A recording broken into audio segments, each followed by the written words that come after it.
It's a Saturday evening, and you're sitting on your couch, scrolling through social media after a long week. The aroma of your favorite fast food fills the air: fries, a burger, maybe a milkshake, the kind of comfort food that makes everything feel a little better.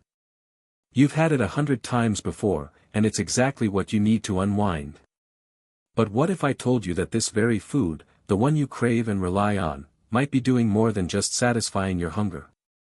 What if, without even realizing it, that meal is actually programming you? The statement may sound ridiculous at first, almost too outrageous to believe. But it's a question that Elon Musk, the founder of Tesla and SpaceX, recently posed to the public, sparking a storm of controversy and debate. What if fast food isn't just unhealthy for our bodies, but it's shaping our behaviors, thoughts, and even our emotions in ways we can't even begin to understand? It all started with a tweet. Musk, known for his boundary-pushing thoughts and unexpected takes, shared his opinion on fast food in a bold post that quickly went viral. Fast food is no longer just food. It's programming us, he wrote. It's making us into creatures of habit, conforming to a system designed to keep us dependent. The more we consume, the less we think for ourselves. A simple statement that would ripple through the media, social platforms, and even the food industry, igniting a firestorm of discussion. What's the real cost of our food choices? This wasn't the first time Musk had ventured into controversial waters. His statements about artificial intelligence, space exploration, and even the future of transportation have made headlines for years. But this time, he was diving into something personal, something that millions of people encounter daily: fast food. To Musk, the issue wasn't just about food itself, it was about the deeper, unseen forces at play in the world of consumerism. It was about the way corporations use food to condition the mind, to build an addiction, to make you a product. Now, you may be wondering, why should you care about Musk's opinion on something as mundane as fast food? After all, you've been eating it for years without any apparent harm. Maybe you're a bit skeptical, dismissing his theory as another eccentric remark from the tech mogul. But consider this: if we're being programmed, if our cravings and decisions are being subtly manipulated by the very food we consume, how deep does this programming go? And more importantly, what does it mean for our society at large? You might think that these big questions are reserved for philosophers or psychologists, but Musk's assertion challenges us to examine the world we live in from a fresh perspective. Could it be possible that the food you're eating is impacting more than just your waistline? What if it's altering your choices, your relationships, and even your future? What's one thing that always pushes you forward, even when things get tough? Is it the people you care about, the projects you're working on, or maybe, just maybe, it's the little things like that burger and fries you enjoy without a second thought? As the story unfolds, we'll dive into Musk's shocking theory and the ripple effect it has on society.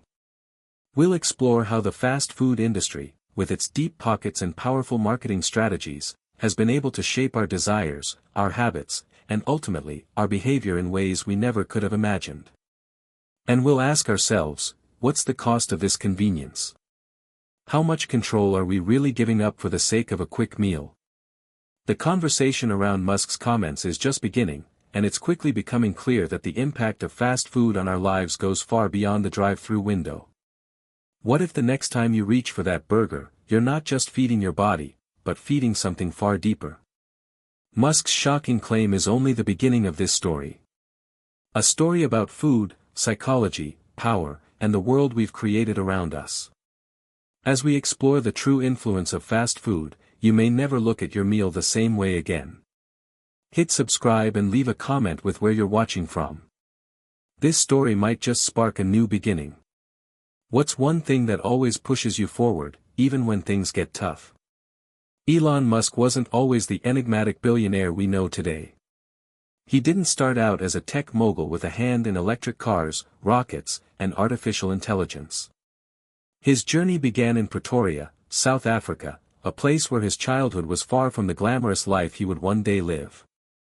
Born in 1971 to a Canadian mother and South African father, Musk's upbringing was marked by contradictions, a blend of privilege and emotional turbulence, ambition and isolation.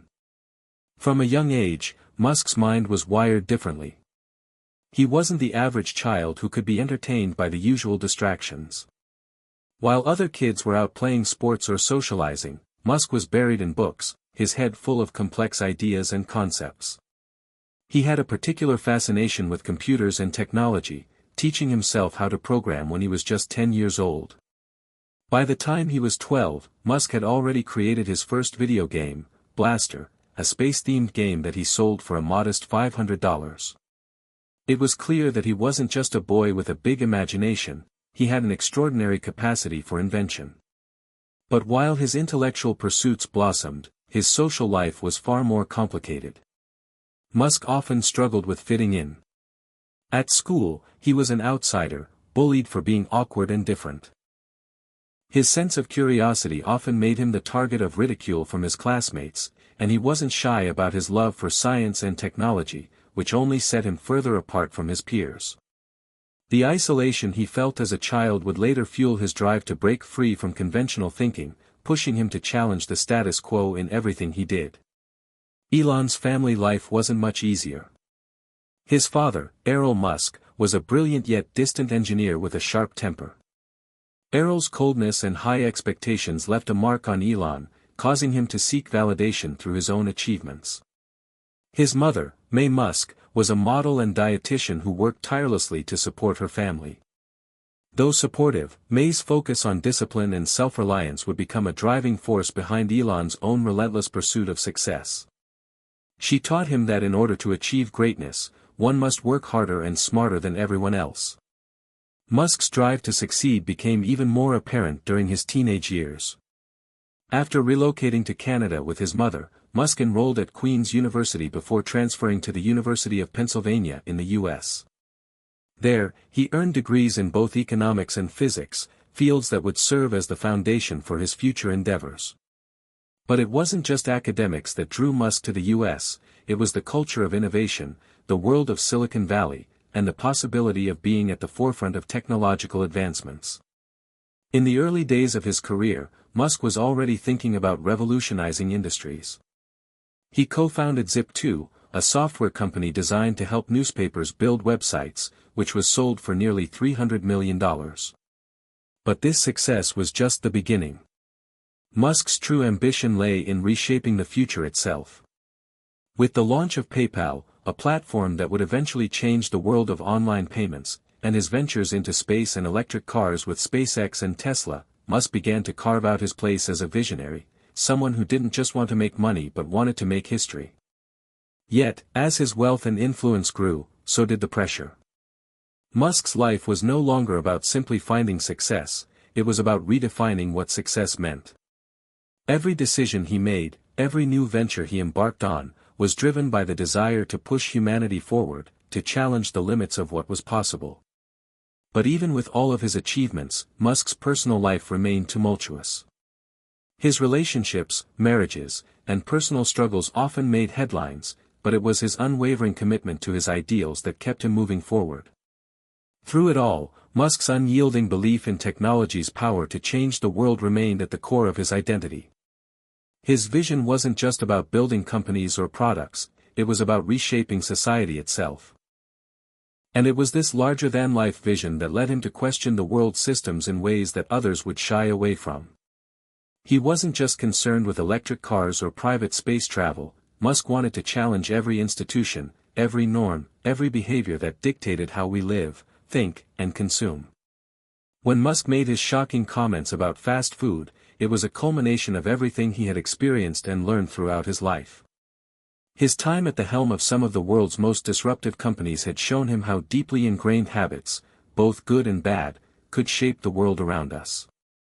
Fast food, to him, was the perfect example of an industry that had not only changed our eating habits but had also subtly, and in many ways intentionally, altered our entire way of thinking and behaving.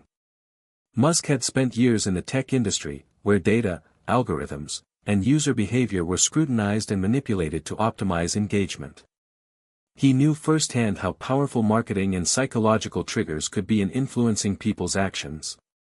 In many ways, the fast food industry was a masterclass in these techniques, creating cravings, reinforcing habits, and building an addiction to convenience. Musk was now connecting the dots, wondering if the same principles used to make tech products so addictive were also embedded in the very food we ate. It wasn't just about food, it was about control. As a man who had dedicated his life to questioning the status quo, Musk's comments about fast food were a natural extension of his ongoing battle against the systems that dictated how we lived. In his eyes, fast food wasn't just a business, it was a tool used by corporations to manipulate consumers, making them reliant on cheap, unhealthy options that were designed to be consumed mindlessly.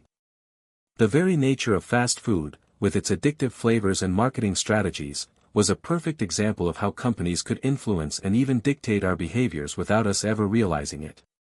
Musk's theory wasn't just an abstract idea, it was something he truly believed. He had seen how tech had transformed our world, for better or worse, and now he was turning his gaze on the food industry, challenging its impact on our physical and psychological well-being. This wasn't just about changing the way we eat, it was about changing the way we think. And for Musk, that was where the real revolution would begin. Elon Musk's controversial statement about fast food had set off a whirlwind of reactions. The internet was ablaze, with debates spreading across social media platforms, news outlets, and even academic circles. On one side, critics dismissed Musk's claim as another one of his far-out, unfounded theories. He's lost touch with reality, many people said, mocking the idea that a burger could somehow be programming us. After all, how could something so simple, something we've consumed for decades, suddenly have such a deep psychological impact? But on the other side of the debate, a small but growing number of people began to ask themselves an unsettling question: could Musk be right? Could the food we eat really be affecting our minds, our emotions, and the way we see the world around us? As the backlash grew, so did the momentum for deeper investigation. A few influential thinkers and journalists started digging into the food industry, uncovering alarming truths about how the fast food business worked, much of it aligning with Musk's initial claims. The fast food industry was built on convenience, affordability, and consistency. But beneath the surface, it was also built on data, manipulation, and subtle psychological control. We're all familiar with the addictive power of sugar and salt, but what if there was more to it than that? What if the hyper-processed food that we've grown to love wasn't just a reflection of our tastes, but an engineered product designed to make us crave it, to create habits that we can't easily break? Behind the golden arches, the smiling faces of fast food mascots, and the clever jingles we can't seem to get out of our heads, the fast food industry was operating in a way that most people didn't realize. It wasn't just about food, it was about creating lifelong customers, programming them to return again and again, and building an empire on that unshakable loyalty. Musk's words, controversial as they were, had unveiled something we'd all been ignoring for far too long. We had become the products. Musk had always been a champion of disrupting systems, whether it was shaking up the automotive industry with Tesla or transforming the space industry with SpaceX, but now, he was taking aim at something much more fundamental: the very way we consume. His challenge wasn't just about food, it was about questioning the way we've allowed ourselves to be conditioned by the companies that provide it. Fast food, with its addictive qualities, had become an integral part of our daily lives, but how many of us truly understood the psychology behind our cravings? The more Musk's critics spoke out, the more his supporters rallied behind him. Some saw his words as a wake-up call, a much-needed reminder of the forces at play in our lives. They pointed to studies that showed how fast food advertising targeted vulnerable populations, children, the elderly, and low-income communities, using persuasive techniques designed to override willpower and create lifelong consumers. They highlighted how fast food companies employed food scientists who specialized in creating combinations of sugar, salt, and fat that hit just the right reward centers in our brains, making it nearly impossible to stop eating once we'd started. These were the same tactics used by the tech industry to keep us hooked on social media, and now they were being used to hook us on food. The parallels were undeniable, and Musk's critics began to face the uncomfortable reality that maybe, just maybe, fast food wasn't as harmless as they'd thought. Musk, of course, wasn't one to back down in the face of controversy. His tweets and interviews only added fuel to the fire. "We're all just rats in a maze, driven by hunger," he said in one interview. "The maze is designed by corporations who know exactly how to push our buttons. They've mastered the art of addiction, and it's not just about food, it's about control. We've let them do this to us." This bold stance sent shockwaves through both the tech and food industries. Food scientists and marketers who had long worked in the shadows to manipulate consumer behavior began to feel the heat. Industry leaders scrambled to defend themselves, but they were losing ground. More and more people were questioning the ethics of the fast food business, and they were asking the hard questions: are we being manipulated? Are we truly in control of our choices? And, most disturbingly, how much of our behavior has been shaped by a system designed to exploit our basic instincts? As the debate intensified, the tension between convenience and consciousness grew. On one side, there were those who simply enjoyed fast food for what it was: cheap, accessible, and undeniably tasty. They argued that it was up to individuals to make healthy choices and that blaming corporations for people's bad habits was an oversimplification. After all, everyone knew the risks of eating too much fast food. It was a matter of personal responsibility. But on the other side, there were those who saw the bigger picture. They understood that our relationship with food was much more complex than individual choices. This was a matter of systemic manipulation, where food companies had crafted an environment that made it nearly impossible to escape the lure of fast food. For them, Musk's words were more than just a provocative statement, they were a call to action. The tension reached a boiling point when a whistleblower from within the fast food industry came forward. He revealed shocking internal documents showing how fast food companies had been using sophisticated algorithms and psychological profiling to tailor advertisements to the specific emotional triggers of individuals. The documents even showed how these companies studied human behavior in real time, adjusting their marketing strategies based on how people were feeling on any given day. This was no longer just a matter of food. It was a matter of human behavior, mass psychology, and corporate manipulation. Fast food wasn't simply a meal, it had become a tool, a mechanism of control. And Musk, with his usual combination of brilliance and audacity, had exposed it to the world. As the layers of the fast food empire were peeled back, people began to see just how deep the programming really went. The addiction wasn't just to the food itself, it was to the system that had created it, to the ease and comfort it provided, and to the deep psychological hooks that kept us coming back. The more we consumed, the more we were conditioned to return for more. The cycle was endless, and the industry had perfected it. The question now was, what could we do about it? Was there a way to break free from the cycle, to take back control of our choices, or had we already been permanently programmed? As the weeks passed, the debate around Musk's statement grew louder, but now it had reached a new, more intense phase. Journalists, activists, and even former employees of the fast food industry were coming forward with pieces of the puzzle, revealing the hidden forces at play behind the industry's power. What began as a casual, almost flippant comment about fast food programming us, was quickly evolving into a full-scale investigation into one of the most powerful industries in the world. Musk's critics, who had initially dismissed his words, now found themselves on the defensive. Reports were surfacing about the ways in which fast food companies had fine-tuned their strategies to influence consumer behavior. It wasn't just about making food that tasted good. It was about making food that people couldn't stop eating. And they weren't just targeting the most vulnerable among us, they were going after everyone, regardless of age, income, or background.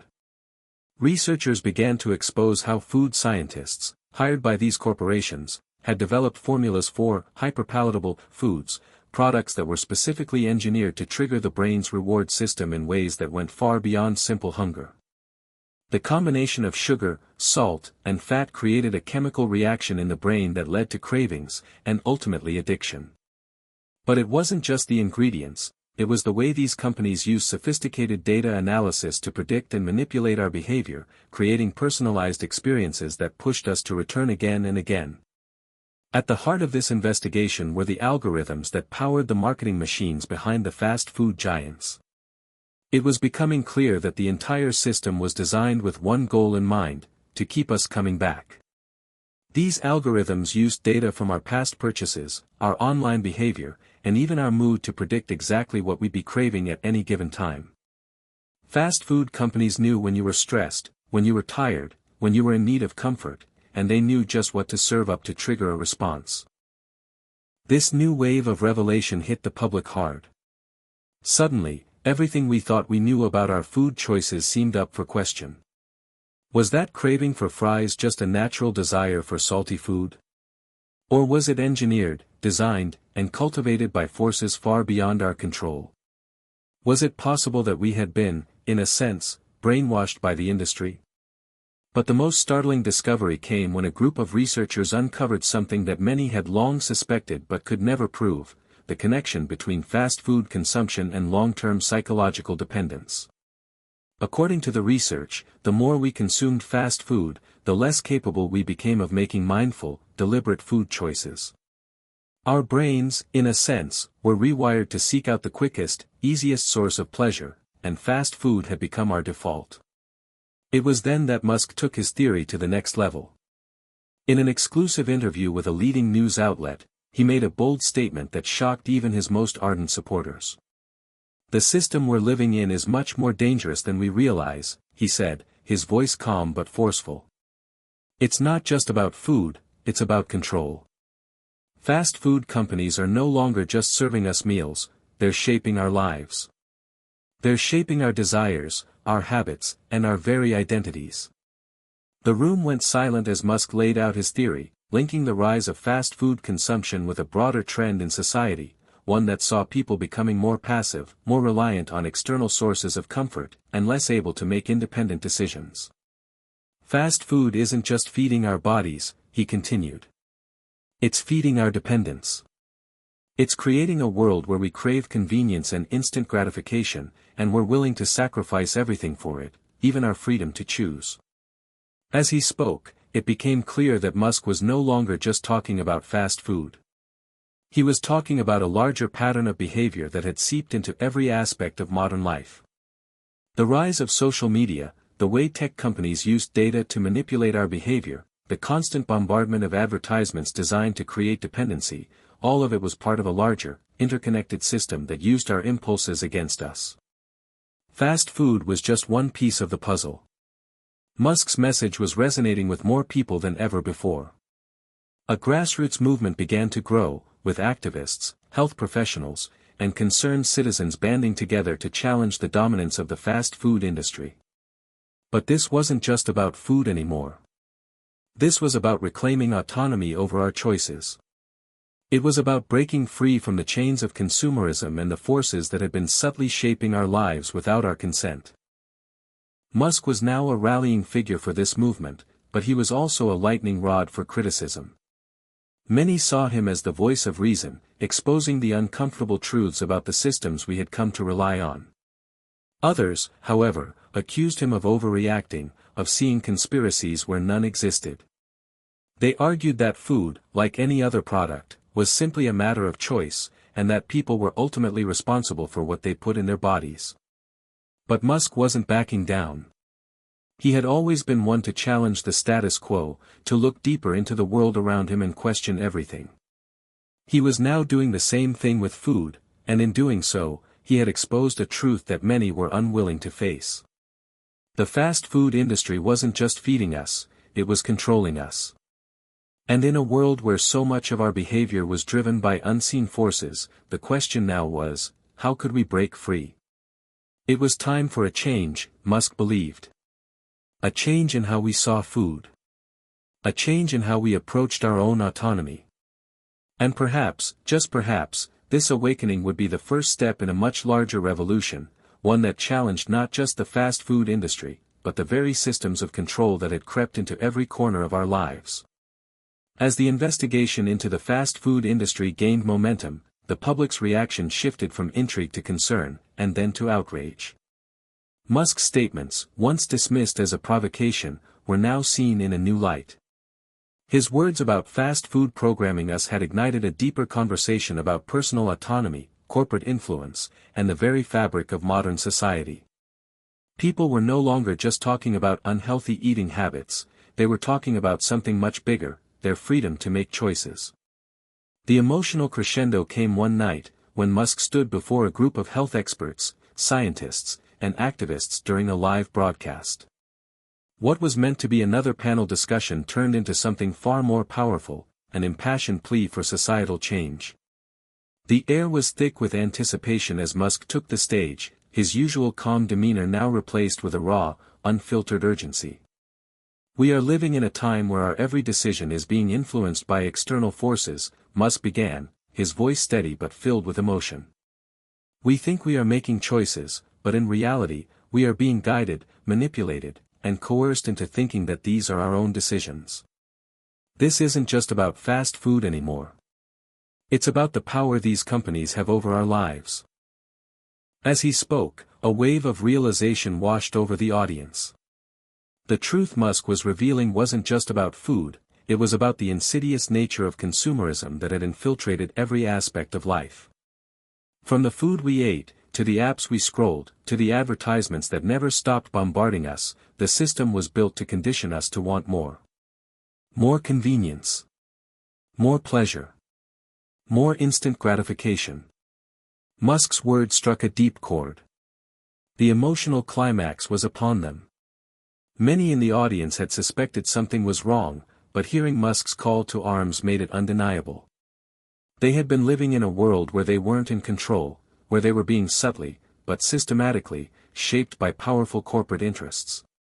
"We've built a society around convenience," Musk continued, his eyes scanning the room, "and we've traded our freedom for it. Fast food is just one example, but we're seeing this everywhere: tech, entertainment, consumer goods. It's not about what's best for us, it's about what's best for them. We've become products, and that's a reality we need to face." The audience sat in stunned silence. This wasn't the usual rhetoric of corporate criticism. This wasn't just about food being unhealthy or addictive. Musk was drawing a line in the sand: our entire existence, our choices, were being manipulated. The implications were staggering. But then came the most unexpected twist: Musk's personal confession. "I've been part of this," he admitted, his voice barely above a whisper. "I've built companies that rely on algorithms and data to predict behavior. I've seen the power of consumerism firsthand. But now, I'm starting to question whether we've gone too far. Are we designing our future, or are we letting someone else design it for us? And the truth is, I don't have all the answers. But I believe we have to start asking the right questions. Before it's too late." The room was filled with a collective gasp. For the first time, Musk wasn't just the visionary billionaire who was changing the world with electric cars and rockets, he was admitting that he, too, had been a part of the system. His revelations were humbling, and in that moment, the emotional climax of the conversation hit home: we were all part of this system, whether we liked it or not. But while the gravity of his words took hold, there was also a sense of hope that began to rise. Musk's call to action wasn't one of despair, it was a challenge to resist. "It's not too late," he said. "We can take back control. We can choose how we live, what we consume, and who we let shape our world. But it's going to take all of us. We have to stop being passive consumers. We have to be active participants in our own lives." For the first time in the midst of the chaos, there was a glimmer of hope. Musk's vulnerability, his willingness to admit his role in the system, humanized him in a way that his critics had never allowed. It wasn't just about one person taking on an industry, it was about a collective shift in awareness, a movement of people who were ready to reclaim their autonomy, their choices, and their lives. The broadcast spread across the internet like wildfire. People began discussing it everywhere, in schools, at dinner tables, in boardrooms, and on social media platforms. Musk's words resonated with millions of people, some of whom had long felt the effects of an unspoken manipulation in their daily lives. The more they thought about it, the more they realized how deeply ingrained these patterns were. But just as the message of resistance began to take root, the fast food giants struck back. As expected, they weren't going to allow Musk's challenge to go unopposed. Within days, a wave of counter-campaigns flooded the airwaves. Corporate-backed advertisements showcasing the truth about fast food began rolling out, touting its affordability, convenience, and the smiles it brought to families. Their narrative was simple: fast food is not the enemy. It's a part of who we are. It's an essential part of the American way of life. The backlash from the fast food industry was swift and powerful. But what they didn't anticipate was the power of Musk's message. His words had already taken root. People were now more aware than ever of the subtle forces at play in their lives. The tide was turning, and for the first time, people began to see the cracks in the system. As the emotional impact of Musk's revelation spread, it became clear that this wasn't just an isolated debate, it was the beginning of a societal shift.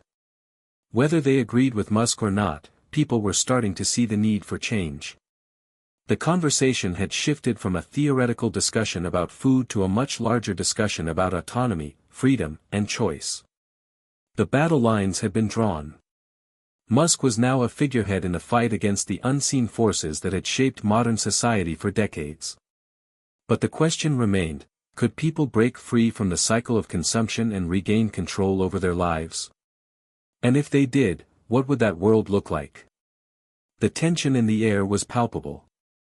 What began as a spark, Elon Musk's provocative statement about fast food programming us, had exploded into a full-scale conversation about autonomy, corporate influence, and the future of consumer behavior. The emotional roller coaster that had started with shock and disbelief was now at a point of reckoning.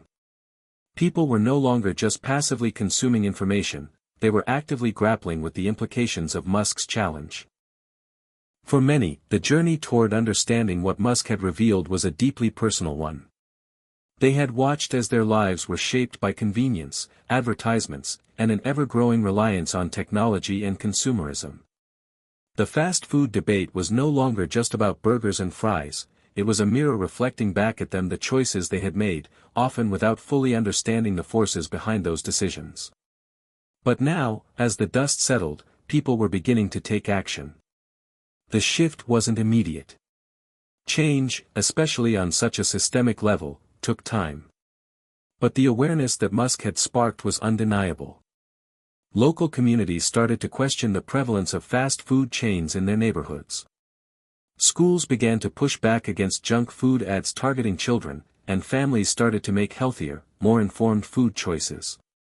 People began turning toward local farms and organic food options, opting for healthier meals that weren't part of the mass consumption cycle. It wasn't just a wave of health consciousness that took over. It was a cultural awakening. People were finally asking themselves, what do we want from the future? What do we want our choices to look like? Musk's bold call to break free from the system had resonated in a way that no one had anticipated. And while not everyone agreed with him, there was no denying the transformation that had begun. The food industry, once untouchable in its reach, was now facing a new kind of scrutiny. The grassroots movement that had formed around Musk's message was growing stronger, supported by scientists, activists, and everyday people who wanted more than just quick, easy food. They wanted food that was honest, transparent, and aligned with their values. But even in the midst of this new movement, there were obstacles. The fast food industry was not going to let go of its dominance without a fight. As more people started to make healthier choices, fast food companies fought back with a renewed sense of urgency. They invested millions into marketing campaigns that promised healthier options and framed their food as part of the solution to the modern world's time crunch. Ads featuring fit, happy people munching on salads and wraps flooded social media platforms. The industry wasn't just offering food, it was offering lifestyle. However, the cracks were starting to show. The public wasn't buying into the narrative that the system had changed overnight. The veil had been lifted, and people were now more attuned to the subtle ways they had been manipulated. The fast food chains that had once been symbols of convenience and comfort were now seen through a different lens. It wasn't enough to slap a healthy label on a burger and call it a day. People were demanding more: transparency, honesty, and a genuine commitment to their health. At the same time, the companies that had once been quick to dismiss Musk's claims were now forced to engage with the ideas he had put forth. Some had begun to change their recipes, offering more nutritious meals or at least trying to make their food slightly less addictive. Others started touting their corporate social responsibility efforts, emphasizing sustainability and community outreach. But the tide of change was unstoppable. People were starting to see through the surface-level fixes and were holding companies accountable for their true impact on society. For Musk, the battle was far from over, but the victories were beginning to pile up. The awareness he had sparked was undeniable, and the conversation he had started about our choices, about what we eat, consume, and ultimately value, was growing louder every day. Looking back on the journey, Musk reflected on how far things had come. His initial comment had ignited a firestorm of debate, but more than that, it had pushed people to ask the bigger questions: what are we really consuming? Who are we allowing to shape our lives? And most importantly, how can we take back control? While there was still much work to be done, the progress was visible. People were more aware of the power of corporations and were starting to make different choices. The idea of programming through fast food had moved from an abstract concept to a tangible reality, and in doing so, it had opened a much broader conversation about the nature of choice, freedom, and responsibility in a world dominated by convenience and marketing. In this moment of reflection, Musk felt something he hadn't anticipated: a sense of hope. The system, as he had always known, was built to control. But people were proving that it wasn't invincible. They had the power to push back, to change the way things worked, and to build a future where their choices were truly their own. It was a hard, long journey, but with every small victory, the world was inching closer to a more conscious, empowered place. The story didn't end with fast food. It didn't even end with food at all. It was the beginning of a much larger shift, a revolution of thought, a revolution of choice. People were starting to realize that the systems we had once accepted as normal didn't have to be. They could be challenged, disrupted, and redefined. And as the chapter closed on this particular story, Musk's message remained clear: we are not products. We are not consumers to be controlled. We are creators. We are thinkers. We are free to choose. As the conversation around fast food, consumerism, and corporate manipulation continued to evolve, the ripples of change began to spread beyond the realm of food and into other sectors of society. What began with one provocative statement from Elon Musk had sparked a movement that was reshaping the way people thought about their autonomy, choices, and the systems that governed their lives. Across the globe, there was a noticeable shift. Communities, once passive in their consumption, began to demand more transparency from the companies that held the power to influence their daily habits. It wasn't just about food anymore. People began to question every aspect of their lives that had been shaped by invisible forces: media, entertainment, technology, and even politics. This new wave of conscious consumerism wasn't driven by anger alone. It was driven by empowerment. People were no longer passive recipients of the products and services that corporations had designed for them. They were becoming active participants in their own futures, making choices that aligned more with their values, their health, and their well-being. One of the most striking examples of this change could be seen in the way local food movements were flourishing. Farmers' markets became more popular, and local, organic food producers gained ground in cities once dominated by fast food chains. Organic food delivery services saw a dramatic increase in subscriptions. There was a growing awareness that the food people consumed wasn't just about calories or taste, it was about the larger impact it had on their health, the environment, and their communities. Moreover, new food startups began to take off, offering healthier alternatives to fast food. These companies weren't just focused on providing nutritious meals, they were determined to change the way food was marketed and consumed. Their marketing strategies emphasized transparency and the sourcing of ingredients, with a heavy focus on ethical practices, sustainability, and respect for both the environment and the consumer. Some companies began to reformulate their food to reduce its addictive qualities. They introduced less processed options, aiming to create meals that satisfied people without the overuse of sugar, salt, and fat. But perhaps the most profound change was in the way food was being marketed. Instead of targeting people's weaknesses, using algorithms designed to create addiction, these new brands were trying to educate consumers, empowering them to make decisions based on what was truly good for them. However, the path wasn't always smooth. The big fast food corporations still held immense power, and they weren't going to relinquish it without a fight. But this time, they faced a challenge they hadn't anticipated, a collective shift in public perception. The more people realized how manipulated they had been, the more they began to push back. On the front lines of this new battle were influencers and activists who had embraced the cause. They used social media as a platform to spread awareness, share stories, and encourage others to make healthier, more informed choices.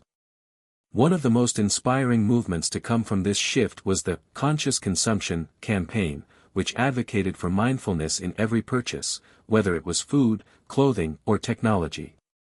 The campaign encouraged people to ask themselves not only whether they needed something, but whether they were being manipulated into desiring it. The message spread, and soon, schools and universities began offering courses on consumer rights, ethical consumption, and the psychology of marketing. People were beginning to understand that every decision they made could either support the cycle of consumerism or help to break it. Musk's words were more than just a critique of the fast food industry, they were a call to action that had awakened a generation. But as the momentum grew, so did the resistance. Some critics of the movement argued that the push for transparency and autonomy could lead to a backlash. They feared that consumers might be too idealistic, too focused on the larger principles, without fully understanding the practical implications of this new way of living. Would it be possible to sustain a world where people made choices based on values and not just convenience? Others argued that while the shift toward healthier, more ethical consumption was important, it could never replace the comfort and simplicity of the systems that had dominated for decades. People had become accustomed to a world where everything was instant and accessible. Could they really go back to a slower, more deliberate pace of life? Musk, who had long been a figure of innovation and disruption, was ready for the challenge. As the conversation spread, he began speaking not just about the dangers of fast food, but about the need for broader reform in how we approach technology, work, and even personal fulfillment. In a bold public address, he pointed out that the fight against consumer manipulation wasn't just about food, it was about reclaiming the right to choose, about liberating ourselves from the systems that told us how to live, how to consume, and how to think. We've been living in an ecosystem that rewards instant gratification and convenience over true fulfillment, Musk said. But real progress comes when we take a step back and ask ourselves, what do we actually want from life? It's not just about eating better or living healthier, it's about living with intention, with purpose. It's about deciding for ourselves who we want to be and how we want to live. Musk's words struck a chord with a growing number of people who felt overwhelmed by the relentless pace of modern life. Many of them had experienced the highs and lows of consumerism firsthand and were now questioning the value of the material things they had long sought. They were beginning to see that the true path to fulfillment didn't lie in the endless pursuit of products, but in the pursuit of meaning, connection, and purpose. But even as this new wave of consciousness gained strength, the larger forces of corporate power and consumerism were far from defeated. Fast food companies, tech giants, and other powerful industries still had immense sway over the global economy. They had billions of dollars to spend on marketing, and their strategies were deeply embedded in the very fabric of society. The road ahead was long, and the battle was far from over. But one thing was clear, people were waking up.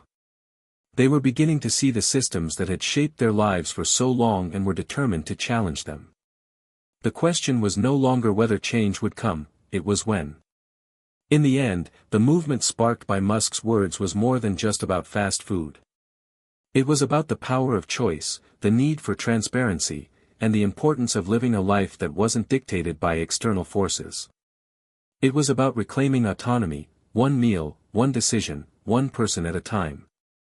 And as the journey continued, the world moved slowly, but surely, toward a new way forward, a world where people made choices that truly reflected their values, not the agendas of corporations. It wasn't going to be easy. But the fight had begun, and the ripples of change were growing stronger every day. As the movement for conscious consumption continued to grow, the corporations that had once thrived on convenience, instant gratification, and mass-market appeal were forced to reckon with a world that was no longer as easily swayed by their tactics.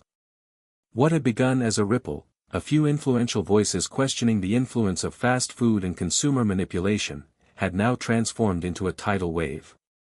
And the corporations, particularly the fast food giants, were desperate to regain control. The fast food industry, which had long been built on the principles of cheap, convenient, and addictive food, was facing a new kind of competition: informed consumers. People were becoming more selective in their choices, opting for healthier alternatives, local food, or even cooking at home, rather than grabbing a quick meal from a drive-thru. The backlash from these industries was swift, calculated, and relentless. At first, the response was expected. Fast food chains launched counter-campaigns that promised healthier options. Better-for-you menu items were unveiled, and ads showcasing salads, grain bowls, and plant-based burgers flooded TV screens, social media, and billboards. They even went as far as employing well-known celebrities to tout their new, health-conscious meals, aiming to restore their image as brands that cared about consumers' well-being. But the public wasn't fooled. It became apparent that these changes were more about optics than substance. The public wasn't just demanding healthier food, they were demanding transparency. They wanted to know where their food came from, how it was made, and the broader impact it had on their health and the environment. The shift in consumer expectations wasn't just about swapping a greasy burger for a salad, it was about a fundamental change in how people viewed their relationship with corporations. Musk, who had started this conversation, remained vocal and engaged. As the backlash from the fast food giants grew, he doubled down on his message. He started to push the envelope, using his platform to highlight not only the problems with the fast food industry but also the broader issue of corporate influence in all aspects of life. It wasn't just about food, it was about breaking free from the systemic structures that dictated how people lived, worked, and consumed. "We've been sold a false reality," Musk stated in one of his many public addresses. "We've been told that convenience is the highest priority, that speed is success, that the pursuit of instant gratification is the ultimate goal. But look around us, our health, our communities, and our planet are all suffering because of it. It's time for a radical shift." The public took notice. As Musk continued to challenge the system, a larger conversation started to emerge. People began to understand that the fight against corporate control was not just a battle about fast food. It was about reclaiming their autonomy in every aspect of life, from the apps they used to the products they bought. The movement was gaining traction, and it was gaining allies. In the midst of the growing shift, another unexpected ally emerged: the tech industry. Some of the biggest tech companies, especially those focused on sustainability and ethical innovation, started to align themselves with the movement. They began to promote healthier living, sustainability, and transparency in their own operations. Elon Musk's ventures, including Tesla and SpaceX, had long been seen as paragons of disruptive innovation, and now, they were part of a broader narrative of challenging established systems for the betterment of society. However, the corporate backlash didn't just remain confined to marketing campaigns. The fast food giants and their allies launched legal battles in an attempt to silence their critics. They hired powerful PR firms to push counter-narratives, framing the conscious consumption movement as an elitist trend that would only serve to harm the economy and the jobs of everyday workers. In an attempt to quell the growing resistance, these corporations began to focus on portraying themselves as champions of the working class. Ads began to appear showcasing the number of jobs they created, the affordability of their meals, and how important their services were to low-income families. The argument was clear: without fast food, many people would go hungry. Without their industry, jobs would be lost and communities would suffer. But it didn't take long for people to see through the rhetoric. The movement wasn't about demonizing workers, it was about questioning the system that had kept them stuck in low-paying jobs with little to no opportunity for advancement. The focus of the movement had shifted from simply eating better to addressing the broader issues of economic inequality, corporate greed, and the exploitation of vulnerable communities. The corporate giants tried everything they could to hold on to their control, but they couldn't ignore the fact that the tide was turning. More and more people were waking up to the reality that the food they consumed, and the choices they made, had consequences. This new generation of consumers was no longer willing to accept the status quo. They demanded more transparency, more ethics, more responsibility. But with this newfound power came an overwhelming sense of uncertainty. What would a world look like where people made conscious, informed choices at every turn? Could society truly function without the convenience and instant gratification that fast food had come to symbolize? Would people be able to break free from the deeply ingrained habits and systems that had been in place for decades? For Musk, the answers were not clear. He had sparked the fire, but now he was faced with the complexity of sustaining the movement. The road ahead was long, and the forces that opposed him were formidable. But there was one thing he knew for sure: the change was inevitable. The conversation had started, and it was never going to go back to the way it was. The battle for control was far from over. But the question now was no longer whether the movement would succeed, it was how deep and wide the change would go. Would it just remain a trend, a fleeting moment of reflection in the face of convenience? Or would it evolve into something far greater, a permanent shift in the way humanity viewed itself and its relationship to the world? For now, that question remained unanswered.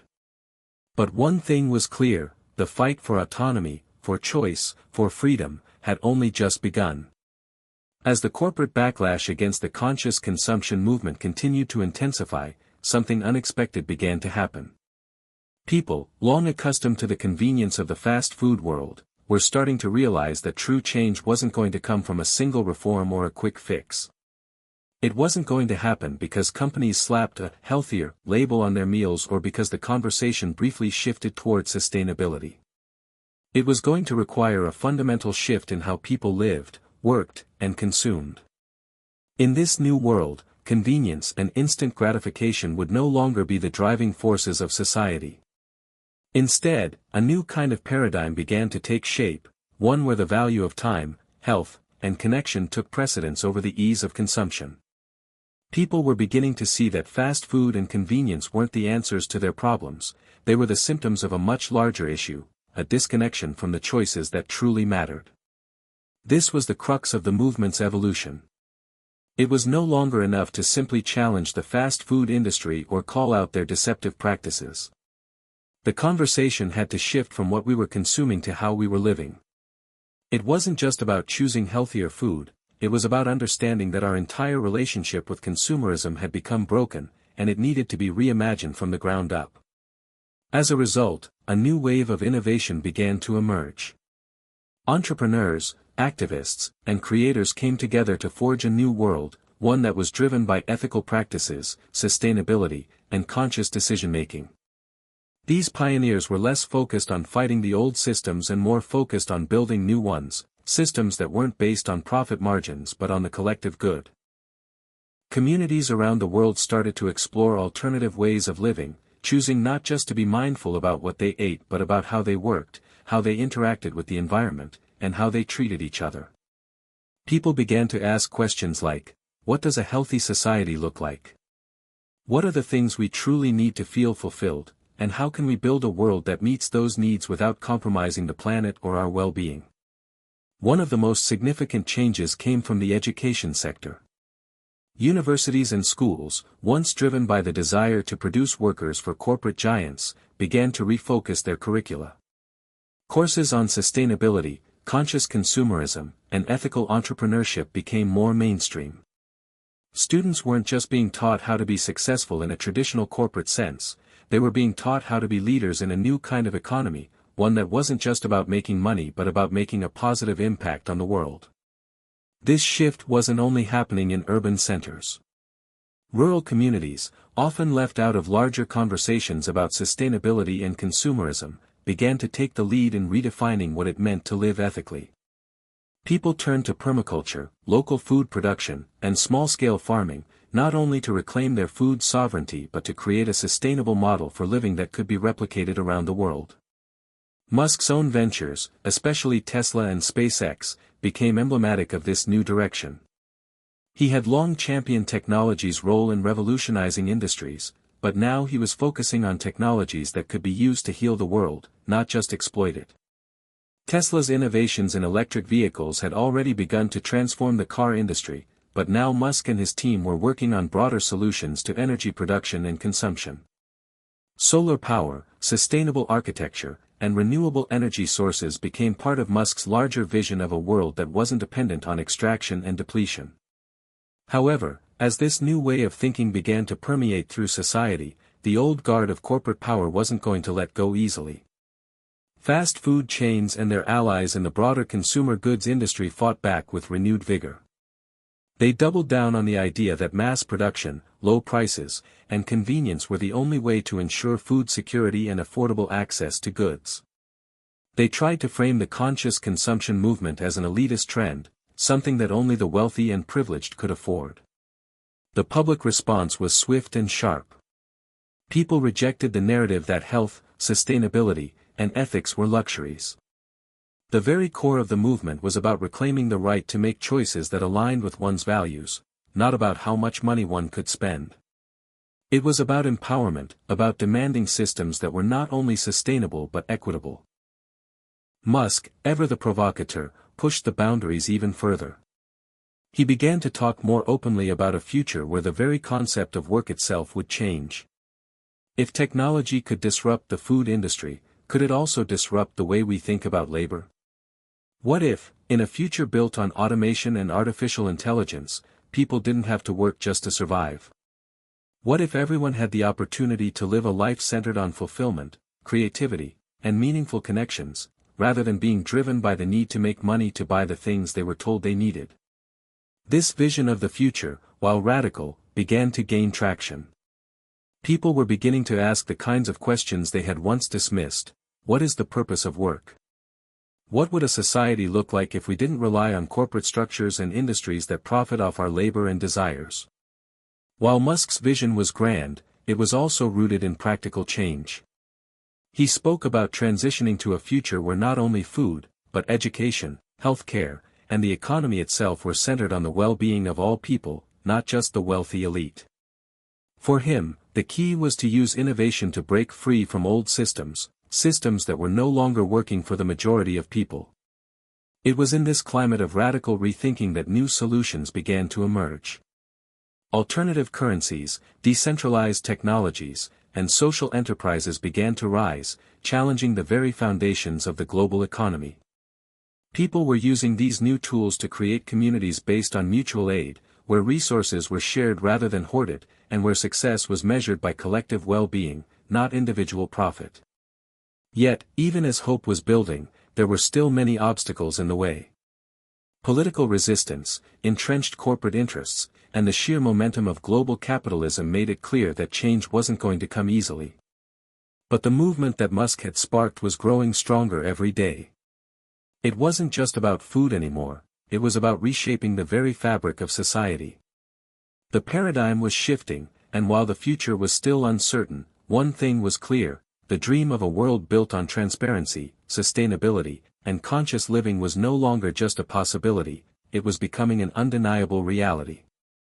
While Elon Musk's name dominated headlines and captured the attention of the world, the heart of the movement wasn't pulsing in boardrooms or echoing through social media echo chambers. It was beating quietly on the ground, in everyday neighborhoods, towns, and communities where real change was happening one small act at a time. This was the undercurrent, ordinary people rising, not with fame or massive platforms, but with personal conviction and hard-won courage. Their stories weren't trending on Twitter or going viral on YouTube, but they were the ones keeping the movement alive. In a small town outside of Pittsburgh, Pennsylvania, a former fast food manager named Angela Carter had walked away from her job at a major chain after watching Musk's viral interview. She didn't quit out of anger, but out of clarity. "I wasn't just flipping burgers, I was pushing poison to my neighbors," she confessed in a community town hall meeting. And I finally realized, I didn't want to be part of that cycle anymore. Angela didn't have a plan when she left, but she did have a purpose. Within 6 months, she had launched a small, community-focused meal prep service using locally sourced ingredients. Her customers weren't wealthy health nuts, they were working-class families, many of whom had previously relied on drive-through dinners. Her pricing model was built on what people could afford. Her profits were slim, but the impact was real. "People just want food that doesn't make them feel like crap," she said with a laugh during a podcast interview. "And they want to know it comes from a place that respects them." In Los Angeles, Devin Marks, a 17-year-old high school student, launched an after-school club called Food for Thought. The mission: teach kids in underfunded schools how to cook real meals using real ingredients. Devin had grown up eating fast food nearly every night. His mom worked 2 jobs. They lived in a food desert. When he heard Musk's comments, something clicked. "It wasn't just about food," Devin said. "It was about how we've been programmed to think this was normal, that being broke meant eating garbage." With help from a local nonprofit, Devin's club got donated produce, basic cookware, and even built a rooftop garden. By the end of the school year, the club had expanded to 5 schools across the district. These weren't isolated cases. In cities like Detroit, Atlanta, Portland, and Tulsa, there were dozens, hundreds, of similar stories: teachers rewriting health curriculums, farmers opening up weekend markets in church parking lots, single dads learning to cook for the first time. And they all had one thing in common: they weren't waiting for top-down reform. They were building a bottom-up revolution. Meanwhile, on the East Coast, Dr. Amelia Ross, a clinical nutritionist and former corporate food advisor, had become one of the most outspoken professionals to support Musk's stance publicly. Her TED Talk, "We've Been Eating Lies," detailed how psychological programming and hyperpalatable foods were intentionally designed to override natural hunger cues and keep consumers hooked. "The reason people feel powerless around food isn't a personal failing," she said on stage. "It's a system that profits off your cravings, your time constraints, and your trust. And it was designed that way." Dr. Ross became a bridge between the scientific community and the average person. Her work began demystifying the layers of misinformation around food labeling, FDA loopholes, and how fast food ingredients affected not only physical health, but mental health, too. The media, at this point, had no choice but to acknowledge the groundswell. But their coverage was fractured. Some networks praised the grassroots heroes as visionaries. Others framed them as radicals disrupting industries that kept America running. Opinion pieces clashed across major outlets, some accusing Musk of inciting anti-corporate hysteria, others calling him the canary in capitalism's coal mine. Still, the movement grew. A new form of content began trending on platforms like TikTok and Instagram, unprogramming challenges. Influencers would go 30 days without fast food, documenting everything from withdrawals to meal planning disasters to family resistance. They shared everything raw: frustration, cravings, slip-ups. But through it all, people saw something more important than perfection: change. Even celebrities began to dip their toes in the water. A few A-listers who had once been faces of fast food campaigns came out with regretful confessions, pledging to support local farms and ethical food brands. Though skeptics called them opportunists, others welcomed them as late but valuable allies. And through it all, Elon Musk watched.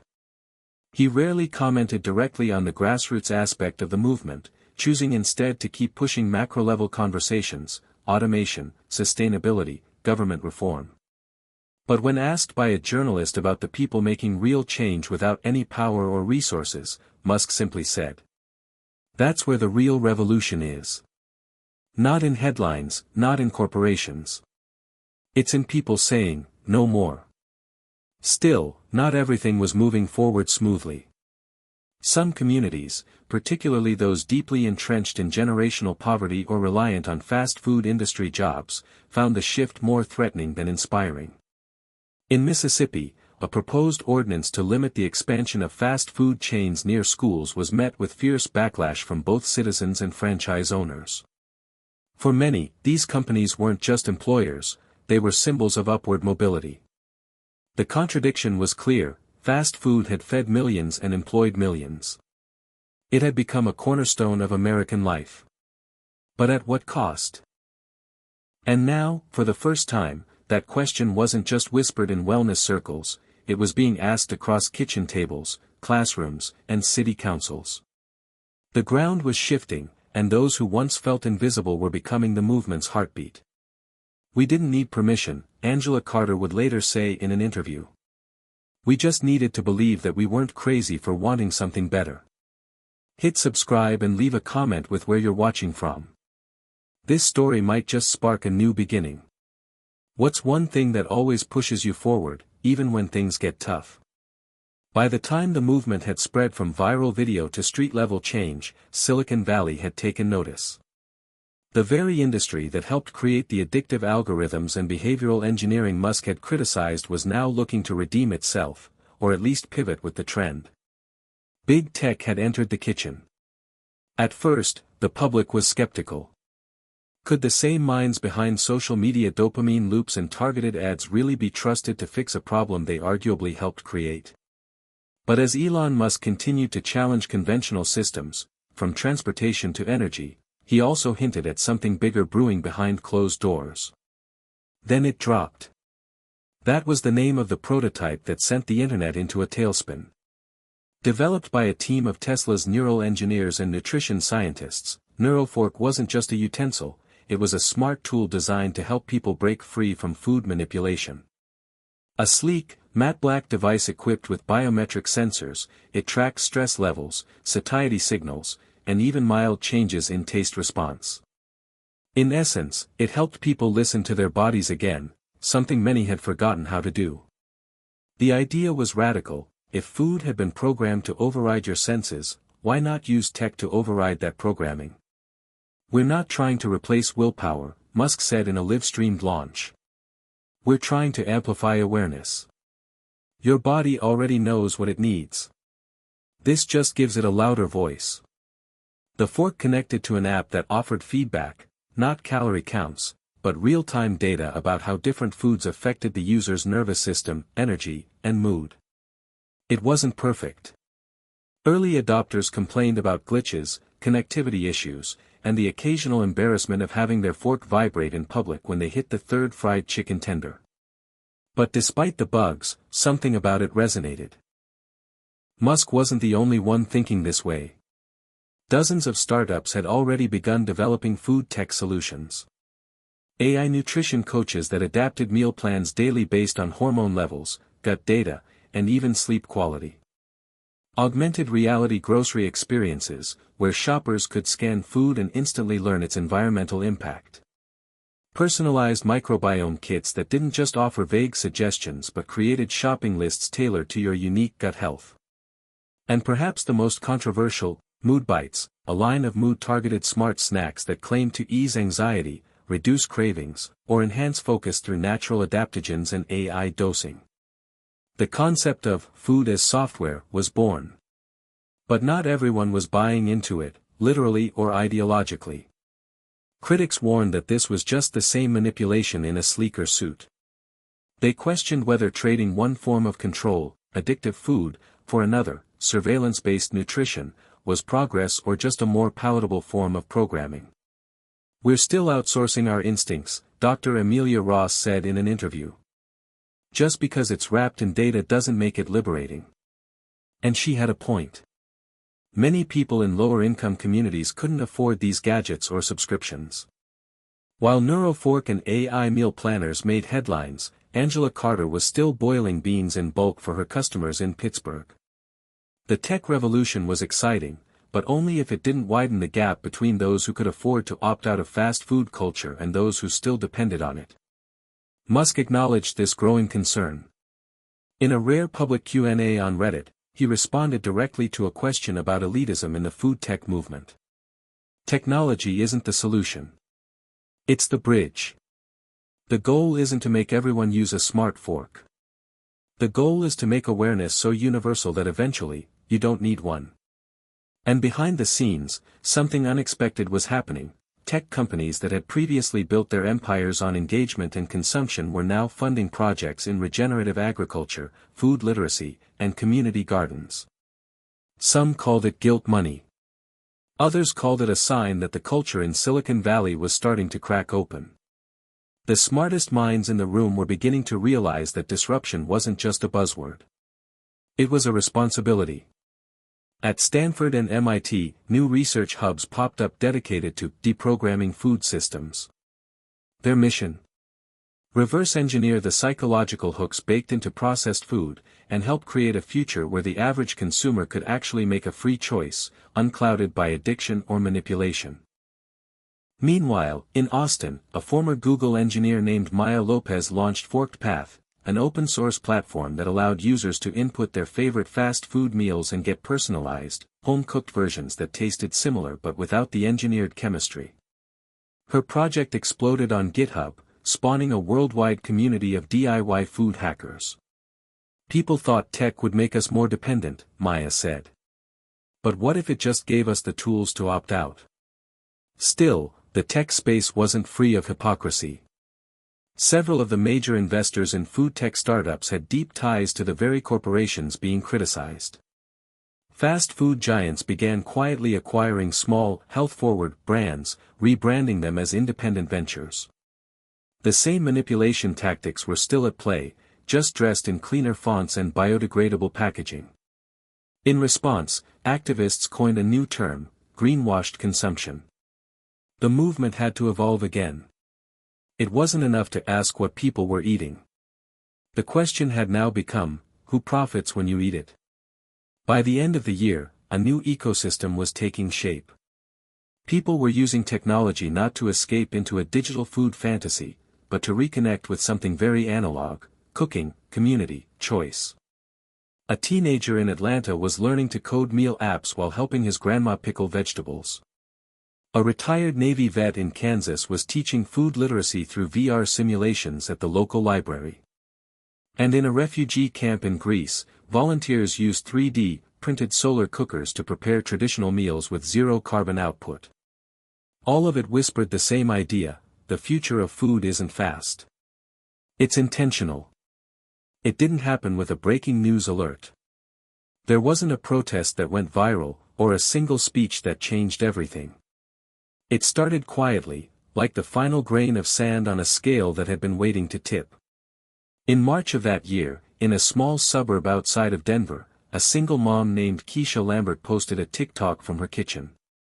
She was standing in front of a pot of homemade soup, steam rising, her 3 kids seated at the counter doing homework. The caption read, "Day 42 of no fast food. I thought this would be harder." Turns out it was the system that made it feel impossible. It wasn't a flashy video. No filters. No trending sound. Just real life. And yet, within 72 hours, it had over 3 million views. The comments poured in. Same here. I'm 10 days in and my brain feels quieter. Just started. I didn't realize how anxious I felt every time I ate out. This made me cry. It's not just food. It's freedom. That moment, unscripted, raw, honest, sparked what analysts would later call the quiet tipping point. It wasn't Musk or a tech company or even a whistleblower. It was the collective exhale of thousands of people who realized they weren't alone. They had been programmed to consume. But now, they were waking up. Across the country, the shift accelerated. Fast food sales, which had once been recession-proof, began to decline for the first time in 2 decades, not from economic downturn, but from conscious refusal. And the corporations noticed. Franchise owners reported unusual patterns. Drive-thrus were still busy, but fewer customers were ordering the to-value meals. Instead, people were picking the cheapest single items, then supplementing at home. Delivery services like DoorDash and Uber Eats saw a drop in processed meal orders and a rise in groceries and home-cooked kits. The data told a story no press release could spin. People weren't just eating differently. They were thinking differently. Elon Musk addressed the phenomenon during a surprise live stream. This isn't about canceling fast food. It's about rewriting the code. We're at a point in history where personal choice can either collapse the old system, or rebuild something new. One choice, one meal, one moment at a time. He then paused, took a bite of a modest-looking sandwich, and said, "The revolution tastes, surprisingly like turkey and avocado." The live stream went viral. Again. But this time, it wasn't the flash of celebrity driving the momentum, it was the collective realization that the ground had already shifted beneath everyone's feet. Local governments began to respond.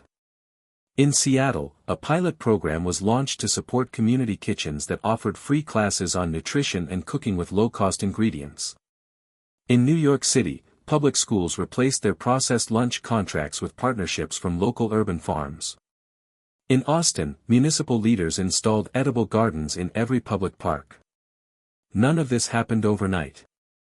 But the momentum was undeniable. Mainstream media, once reluctant to challenge the hand that fed them, literally and figuratively, began to publish stories on the hidden history of fast food lobbying, the psychological warfare of advertising to children, and the racial and economic disparities embedded in America's food deserts. But the real change wasn't in headlines, it was at home. Couples who once relied on takeout made cooking together a nightly ritual. College students formed bulk buying co-ops to make fresh food more affordable. Elders who had once lived through rationing taught TikTokers how to ferment cabbage, grow herbs on windowsills, and make a meal stretch across a week. It was a return, not to the past, but to something real. Something human. Of course, not everyone celebrated the shift.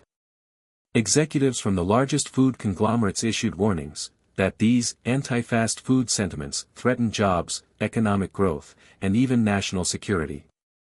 Some even argued that it was a form of cultural erasure, claiming that fast food had become part of American identity.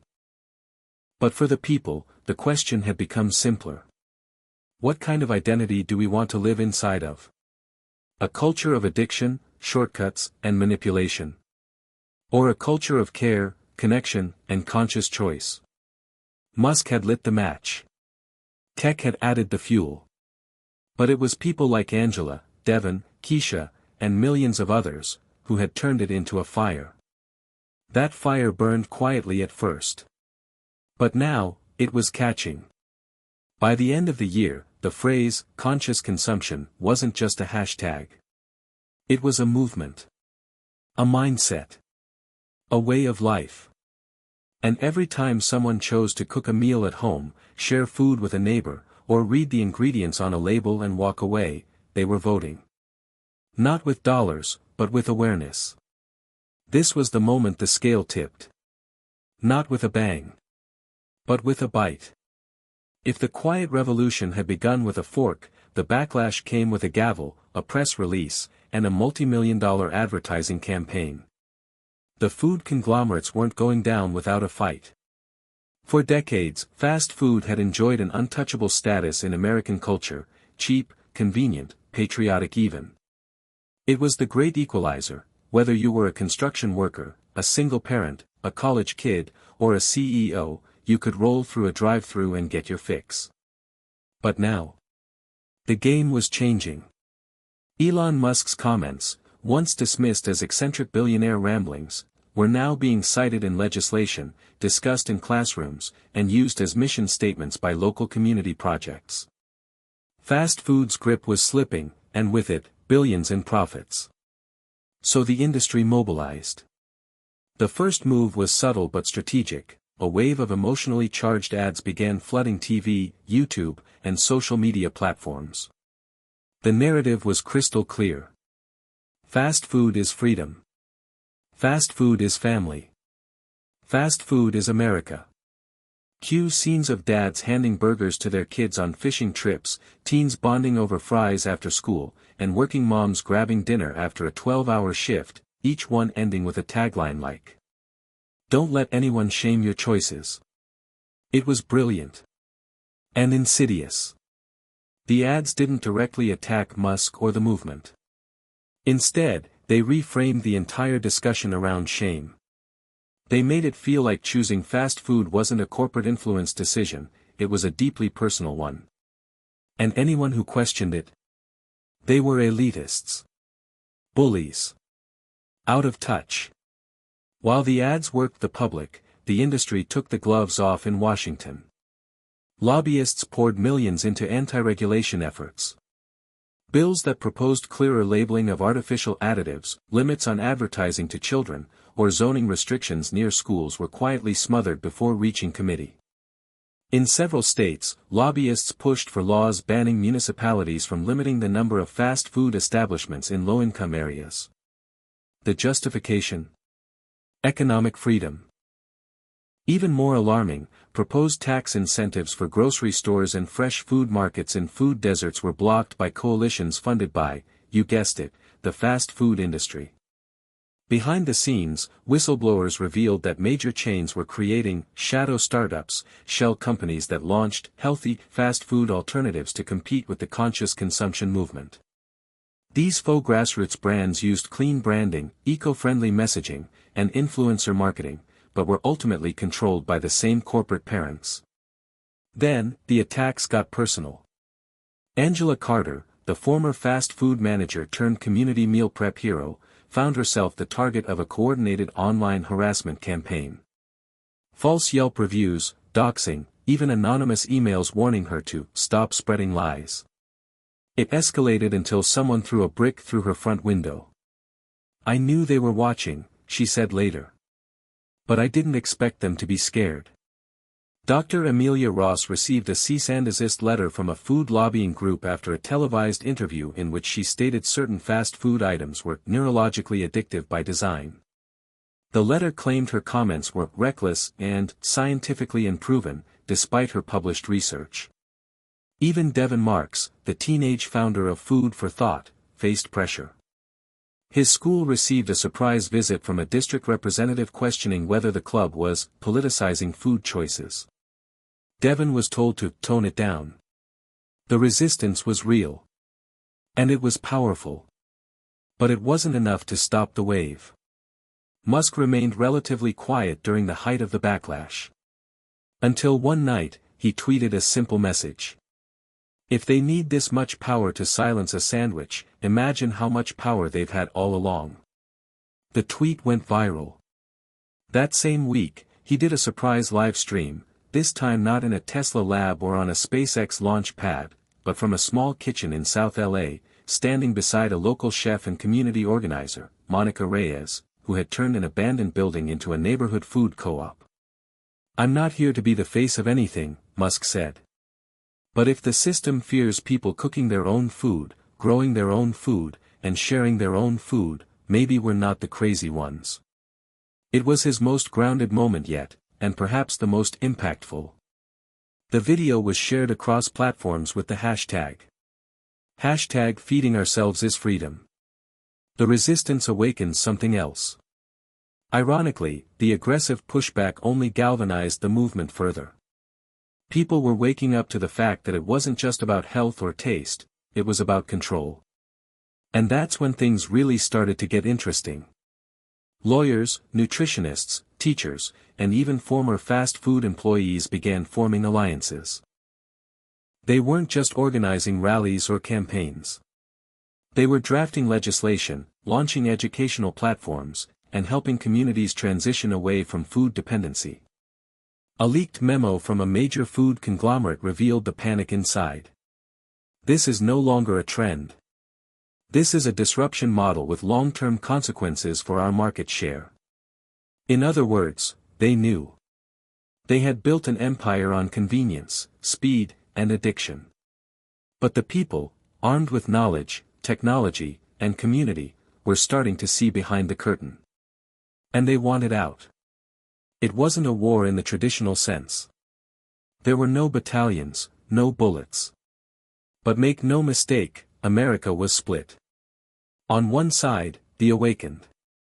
Teachers, teens, moms, engineers, artists, nutritionists, ordinary people reclaiming control over what they fed themselves and their families. They weren't perfect. They slipped. They doubted. But they were trying. Choosing ingredients over impulse. Real food over fake convenience. Community over corporations. On the other side, the defenders of the system. Fast food execs, deep-pocketed lobbyists, some conservative pundits, and even everyday citizens who felt the movement was an attack, not on food, but on them. Their identity. Their choices. Their survival. And in the middle, millions of people caught in the noise. Confused. Exhausted. Wondering if their sandwich was suddenly political. The divide wasn't just economic. It was emotional. Talk show panels turned heated when the subject of fast food came up. Was it sustenance, or sabotage? In some cities, people proudly displayed unprogrammed bumper stickers. In others, that same slogan got you side-eyed at the gas station. Restaurants began choosing sides. Independent cafes proudly labeled their ingredients, sourcing methods, and even posted signs like, "We feed people, not profits." Meanwhile, fast food chains launched a loyalty campaign called #RealAmericansEatRealFast, handing out limited edition t-shirts, creating patriot-themed menu items, and co-opting language that sounded eerily similar to political campaign slogans. Even churches began getting involved. In the South, several evangelical megachurches began preaching sermons titled things like, "Feeding the Spirit in a Hungry World," and subtly shaming the anti-fast food movement as part of a coastal elitist agenda. One pastor even said, Jesus fed the masses with fish and bread, not quinoa bowls and oat milk lattes. It was absurd. And yet, it worked. The narrative had shifted. This wasn't just about food anymore. It was a referendum on who you were. Cable news hosts latched onto the debate like sharks in bloodied water. Was Musk's movement about freedom? Or was it another Silicon Valley attempt to control the narrative? One night, during a particularly fiery panel, a former McDonald's VP looked directly into the camera and said, "I don't care how many PhDs or smart forks you build. People like cheap burgers. People need cheap burgers. You take that away, and you're not solving anything, you're making life harder." In a way, he wasn't wrong. For many Americans, the fight wasn't about health, it was about survival. Musk knew that too. And he addressed it in one of his rare blog posts titled "Choice is not freedom if you can't afford options." He wrote, "We keep calling it choice, but if your only options are processed food or starvation, is that really freedom? That's not choice. That's conditioning." That post became one of the most widely shared opinion pieces of the decade. It hit a nerve. And not just with fans. Several major food companies immediately launched philanthropic campaigns, donating millions to food banks, sponsoring school lunch programs, and positioning themselves as heroes of the working class. But critics weren't buying it. If you poison people with one hand and feed them with the other, you're still in the business of poison, Dr. Amelia Ross said in a New Yorker op-ed. The divide was growing. In Milwaukee, a school board voted 6-1 to remove all fast food-sponsored events from the district, citing the psychological manipulation of children through branding. That same week, in Dallas, a different school board voted in favor of fast food partnerships, claiming the funds were critical to extracurricular programs. Both sides claimed to be doing what was best for the kids. In Arizona, a neighborhood was torn in two when a beloved local fast food joint became the center of a protest. One side rallied with signs that read, "We love burgers, back off Musk," while the other chanted, "Feed people, not profits." The local news couldn't get enough. And online? It was chaos. Reddit threads exploded. YouTubers dissected Musk's every sentence. Instagram became a battleground of food aesthetics versus food ethics. TikTokers launched parody challenges like, "Fast food for a week to prove a point," only to come back a week later and say, "Okay, maybe Elon had a point. Even families were feeling the strain. Dinner tables became debate stages. Parents and teens clashed over choices. Married couples found themselves asking hard questions. Why do we eat the way we do? Who taught us this? What are we passing down? Through it all, the media tried to package it like a cultural flash in the pan. Another trend. A Muskism. A phase. But that wasn't what was happening. There were real shifts underway. Consumer Reports noted a 14% drop in ultra-processed food purchases across 202 major cities. Google searches for home meal prep had overtaken fast food near me for the first time since the iPhone was invented. Major stock analysts downgraded projections for multiple fast food giants, not because of recession fears, but because of growing consciousness around food ethics and health. This wasn't cute anymore. This wasn't niche. This was structural. And like all major shifts in culture, it was messy. Elon Musk, for all his controversy, had drawn a line in the sand. But he wasn't asking people to pick a side. He was asking them to see the line for the first time. Because once you saw it, once you realized how much of your life had been programmed, you couldn't unsee it. Not in the drive-thru. Not in the snack aisle. Not in the choices you made when no one was watching. The divide wasn't just between people. It was between who we'd been. And who we were willing to become. It was a bite. Not a protest, not a tech rollout, not a viral video, just one bite. That's how it always began. In a quiet kitchen in Des Moines, a single dad named Kyle Brennan took a bite of a roasted sweet potato his daughter had made in home EC. He'd never eaten one before. Thought he didn't like vegetables. Always said he was too busy to cook. But in that moment, standing barefoot on a linoleum floor with his daughter beaming up at him, something shifted. "Damn," he said. "That's good." That night, he didn't order out. He asked her to teach him how to make it. One bite. One decision. One reclaimed moment. Across the country, similar moments were unfolding like dominoes. Not in mass protests or grand speeches, but in the quiet revolution of everyday meals. A grandmother in Mississippi teaching her grandson to cook greens without pork fat. A college student in Oregon turning their dorm kitchenette into a vegan supper club. A trucker in Ohio learning to pack his own high-protein meals to avoid roadside fast food traps. These stories weren't going viral. They didn't trend. But they mattered. Because that's where revolutions really live, in habit. Up until now, fast food had been more than just food, it had been culture. It was Friday night after the game. It was lunch break on a double shift. It was family dinner in a minivan.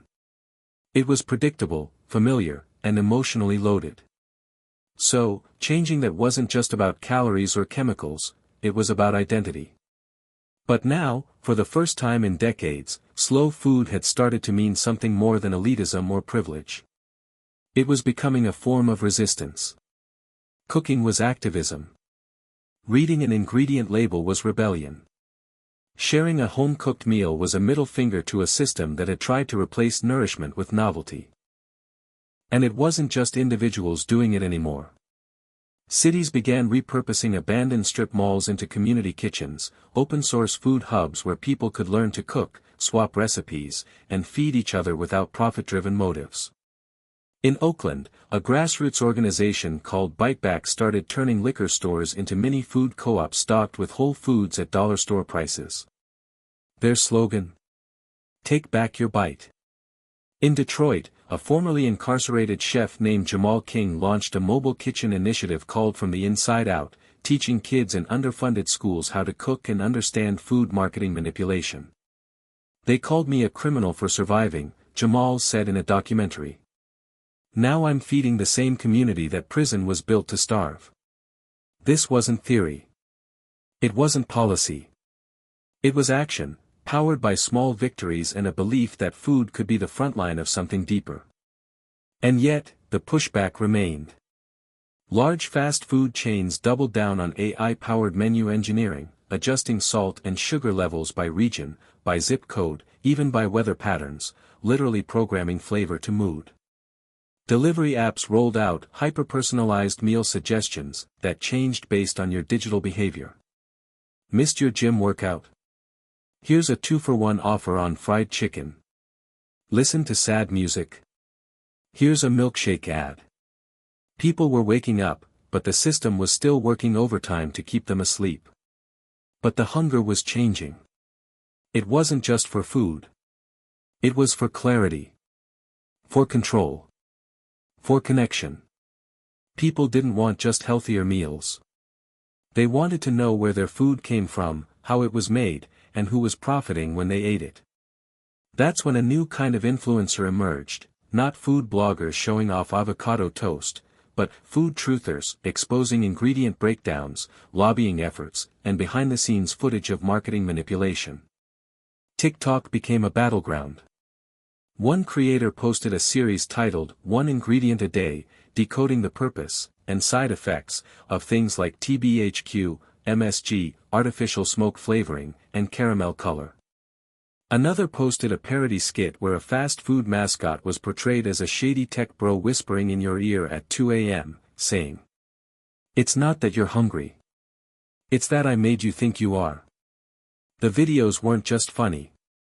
They were unsettling. And they stuck. Then came the research.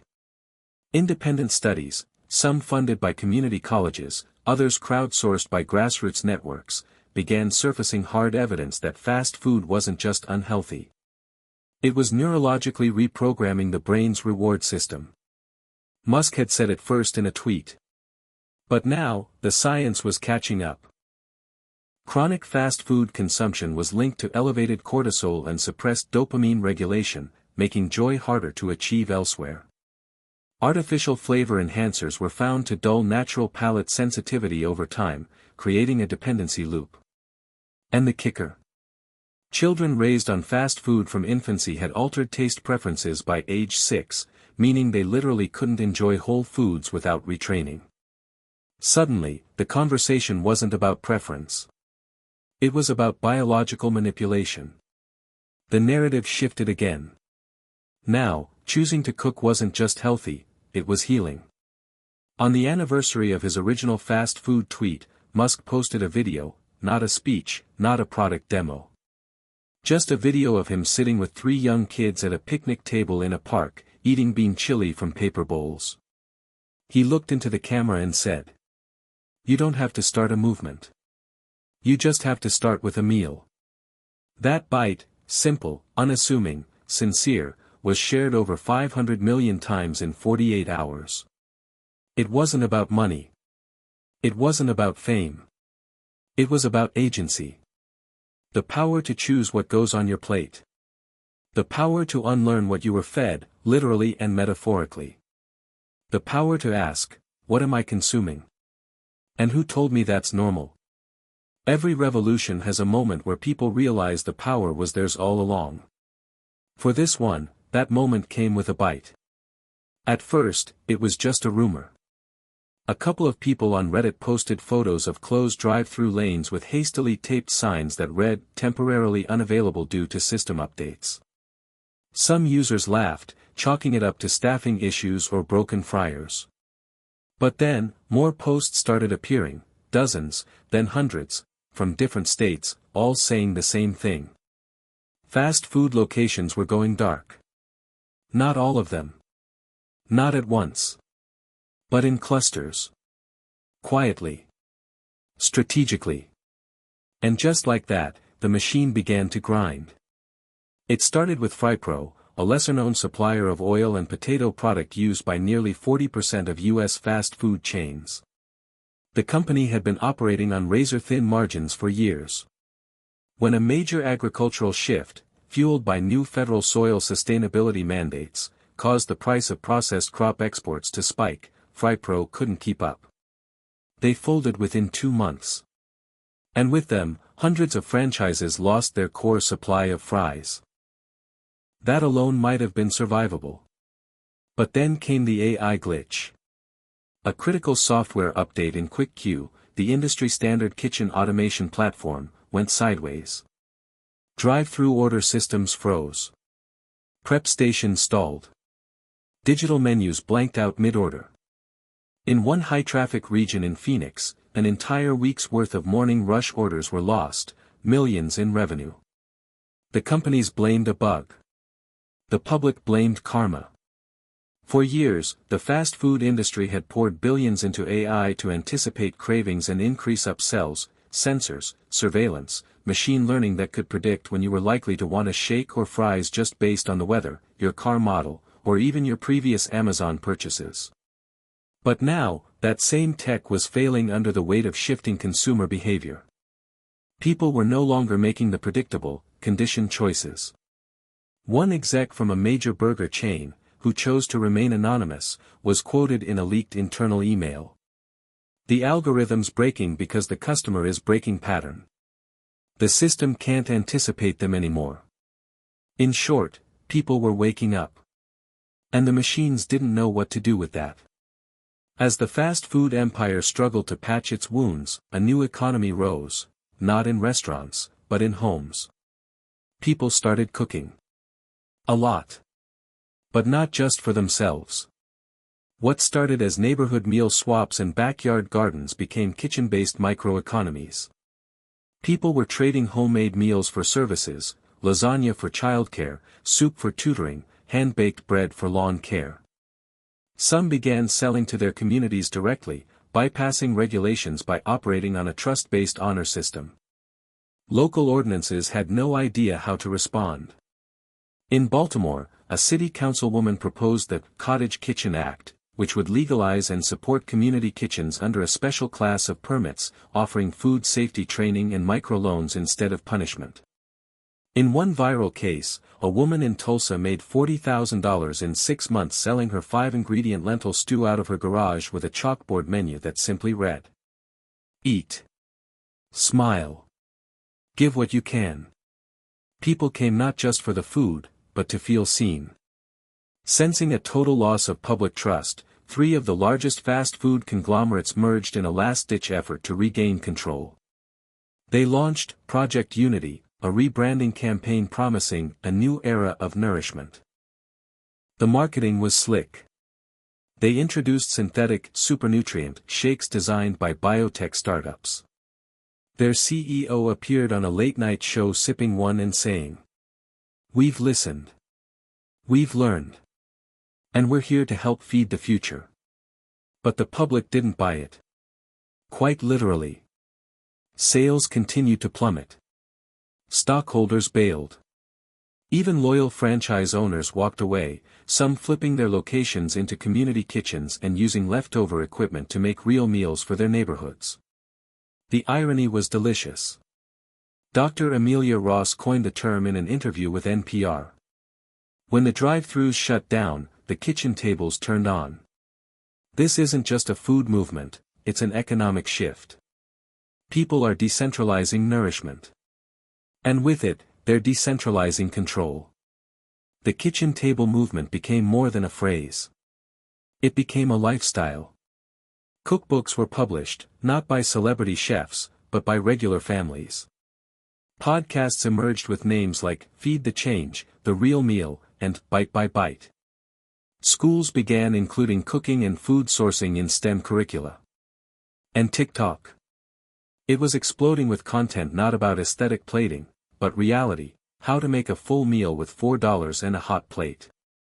Musk even joined one of the live streams from a rural farm in Kansas, helping a local family harvest produce for a community dinner. He wasn't preaching. Just chopping carrots. In New Jersey, one of the first MC Burger Z franchises to ever open in the U.S. was officially shut down. A plaque was placed on the door by the new owner, an urban farmer named Tyrese Langston, who turned the lot into a community greenhouse. The plaque read, "Here once stood the illusion of food. Now grows the future of it." Media outlets called it the symbolic death of the drive-through dream. But for most people, it didn't feel like death. It felt like freedom. Messy, inconvenient, unpredictable, but theirs. To gather. To cook. To choose. To remember that food wasn't meant to be fast, it was meant to be shared. And now, for the first time in a long time, people weren't asking, "What's for dinner?" out of dread. They were asking it with intention. And that made all the difference. In a small town outside Boulder, Colorado, there's a preschool where the kids grow their own lunch. No, really. Tiny hands in soil. Raised beds lined with rainbow carrots, snap peas, and basil. Every Wednesday, they pull what's ready and help their teacher, Miss Kayla, rinse and prep the ingredients. Then, they gather around a long wooden table, passing bowls of warm lentil soup and fresh salad they helped create. There are no chicken nugget lunch trays. No vending machines. No branded mascots on milk cartons. These kids don't know what a value meal is. They've never screamed at a drive-through speaker box. And they don't equate food with a toy in a plastic bag. They are the first generation raised in the post-fast food era. And they're not just eating differently, they're thinking differently. The collapse of the fast food empire didn't just create gaps, it created opportunity. In its place, communities began investing in education-based nourishment, programs that didn't just feed children, but taught them why they were eating what they were eating. School cafeterias became kitchens for learning. Biology and chemistry classes grew herbs and vegetables as part of their curriculum. Math teachers taught ratios and budgeting through recipe planning. Even literature classes explored food's place in cultural history and storytelling. The result? A generation that grew up empowered by food, not manipulated by it. They didn't crave processed novelty. They didn't fall for impulse ads. They understood the cycle, seed to soil to stomach. Sociologists began calling them food fluent. They were more likely to read ingredients than calories. More likely to trade snacks than hoard them. More likely to ask, "Where did this come from?" than, "Is it gluten-free?" Even fast food replacements, those healthier chains that tried to market kale wraps and beet shakes, struggled to connect. Why? Because these kids didn't need corporate validation for what they ate. They had real tools. Real habits. Real experience. One 11-year-old named Kira, from Cleveland, was featured in a short documentary after she turned her neighborhood block into a weekly food share co-op. She said something that stuck. "They used to say kids are picky eaters. I think they just never got to pick the food themselves." That quote hit national headlines. And she was right. Choice, when tied to knowledge, not manipulation, was liberation. For this new generation, food wasn't just nourishment. It became currency, a way to build connection, reputation, even local economies. In Detroit, teens ran weekend pop-ups where they served meals made from rescued produce. Instead of charging, they accepted donations, barters, or just a good story. One sign read, "Pay with kindness, or help us wash dishes." In Santa Fe, a group of 7th graders launched an app called GrowGo, connecting households with excess garden produce to those in need, like Uber Eats, but for neighbors. And in New York City, culinary high schools began offering food justice certification programs, equipping students with tools to analyze the history of food inequality, corporate influence, and how to design systems that feed without exploiting. The goal wasn't just better meals. It was a better model for society, one where the next generation wasn't repeating the mistakes of the last. Meanwhile, big corporations tried to claw their way back in. A rebranded fast food chain attempted to market a clean kids menu with pastel packaging and fake artisanal fonts. Their TV ad showed a mother meditating while her child ate a Zen meal. It flopped spectacularly. Why? Because the new kids menu wasn't on a billboard, it was in backyards, classrooms, and family kitchens. It looked like chickpea fritters made by 8-year-olds. Veggie-packed burritos wrapped by dads who used to live off microwave pizza. Fruit salad experiments gone hilariously wrong and lovingly eaten anyway. The new menu was honest, imperfect, and shared. It wasn't just healthier, it was real. For parents, the shift wasn't always easy.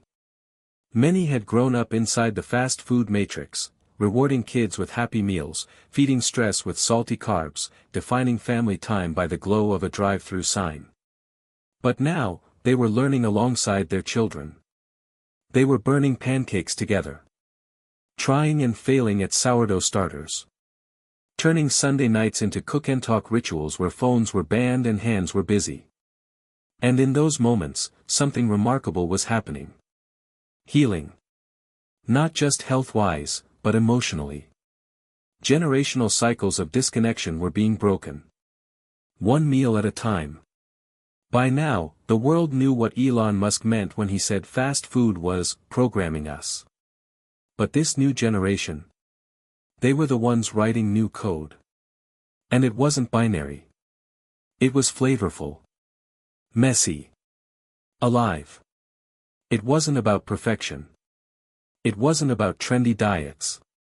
It was about presence, agency, and choice. The future wasn't in a lab-grown burger or a blockchain-verified tomato. It was in kids like Kira, who knew how to chop onions, make soup from scraps, and smile while sharing it. It was in the boy in Kansas who taught his dad to garden. In the girl in Queens who made dumplings from her grandma's recipe and gave half to her neighbors. They weren't just feeding themselves. They were feeding the future. It was never just a tweet. From the moment Elon Musk called fast food programming, people thought it was just another hot take, a billionaire stirring the pot. But it wasn't noise. It was a blueprint. And now, that blueprint was being built. Not in a factory. Not in a boardroom. But in the dirt. The first rumors started when satellite images picked up major construction on a 6,000-acre plot outside Lubbock, Texas. People speculated, another Tesla factory? A secret Neuralink testing ground? It turned out to be neither. It was a farm. Not just any farm, but the first node of what Musk would call the Reagan grid. If the internet connected our minds, this will connect our food, he tweeted. People were confused. Until the press conference. Standing in a windblown field wearing dusty boots and a denim jacket, Musk announced his newest venture. Soilware, food. Grown. Decentralized. The idea was radical, and simple. A distributed network of open-source farms, powered by solar, AI, and community input, designed to decentralize food production the same way the internet decentralized information. Each soilware location would grow regenerative crops tailored to its region. Operate off-grid using Tesla battery tech. Share data publicly on crop yield, soil health, and climate impact. Employ local farmers with equity stakes in the system. This wasn't about becoming a food conglomerate. It was about breaking the stranglehold big agriculture had on the world. And people, especially those who'd lost faith in the food industry, listened. One of the most compelling aspects of Soilware was its economic model. Farmers didn't work for the company. They were partners. They were given tech, training, and upfront investment in exchange for sharing harvest data and committing to regenerative principles. No synthetic fertilizers, no monoculture, no patented seeds. In the Midwest, this was revolutionary.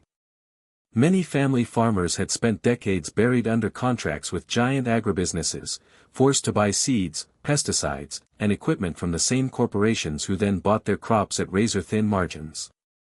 Now, they had another path. In Iowa, 52-year-old farmer Dale Linder said it best. Elon didn't save us. But he gave us the tools to save ourselves. Within a year, over 800 Soilware nodes had popped up globally, small and large, urban and rural, from Detroit rooftops to Tanzanian cooperatives. The result? A grassroots food web, powered by data but rooted in humanity. At the heart of Soilware was a real-time AI system Musk dubbed AgNet, an agricultural neural network that analyzed climate data, soil feedback, and local demand to suggest optimal planting, watering, and harvesting strategies. But unlike corporate AI that locked data behind paywalls, AgNet was open source. That meant a farmer in Mexico could benefit from findings discovered by a farmer in Montana. It meant food wasn't just being grown, it was being crowdsourced. The system also tracked food miles, a metric showing how far food traveled before hitting a plate. The lower the number, the fresher and more eco-friendly the food. Soon, restaurants and schools began advertising their AgNet scores the same way buildings posted energy ratings. This lunch traveled 19 miles. And it tastes like it. It changed the way people thought about their meals, not as anonymous commodities, but as hyperlocal, living systems. Musk didn't just stop at farms. He launched Soil Chain, a digital ledger for ingredient transparency, showing users where every element of their food came from, who grew it, how it was processed, and even its carbon footprint. It was like blockchain for broccoli. You could scan a tomato at a store and see. Grown by Anita Flores. Location, Santa Fe, New Mexico. Harvested, 5 days ago. Pesticides used, none. Soil health score, 8.7 out of 10. Miles traveled, 47. This level of transparency shook the industry. Major grocery chains scrambled to build similar systems. Fast food giants, still clinging to life, tried launching knockoff versions, but consumers could tell the difference. Because real food has a real story. And once you taste that story, there's no going back. As the Reagan grid expanded, so did Musk's vision. He partnered with educational nonprofits to create Reagan Labs, mini modular greenhouses placed in high schools, community centers, and urban blocks. Each lab came with a hydroponic setup, renewable energy source, curriculum for biology, chemistry, and food systems, a dashboard that connected with other labs globally. Now, kids could literally grow part of their lunch, and see how their efforts connected to someone doing the same in Nairobi or Copenhagen. It wasn't just education. It was activation. Not everyone cheered. Some activists feared Musk's growing influence, even with open-source promises. They asked, "Are we replacing one form of control with another?" Others warned that reliance on AI and infrastructure, even sustainable ones, might distract from indigenous knowledge and community wisdom already doing similar work for generations. In response, Musk stepped back from branding. He funded the Open Food Foundation, transferring tech ownership to a nonprofit run by a rotating council of farmers, scientists, and educators worldwide. It was his quietest move. And maybe his smartest. Because the movement wasn't about him anymore. It had transcended the tech. It was in the soil. In the schools. In the hands of people who now knew better, and had the means to do better. In the end, this wasn't about Elon Musk the entrepreneur. It was about a new interface, not between humans and machines, but between people and the planet.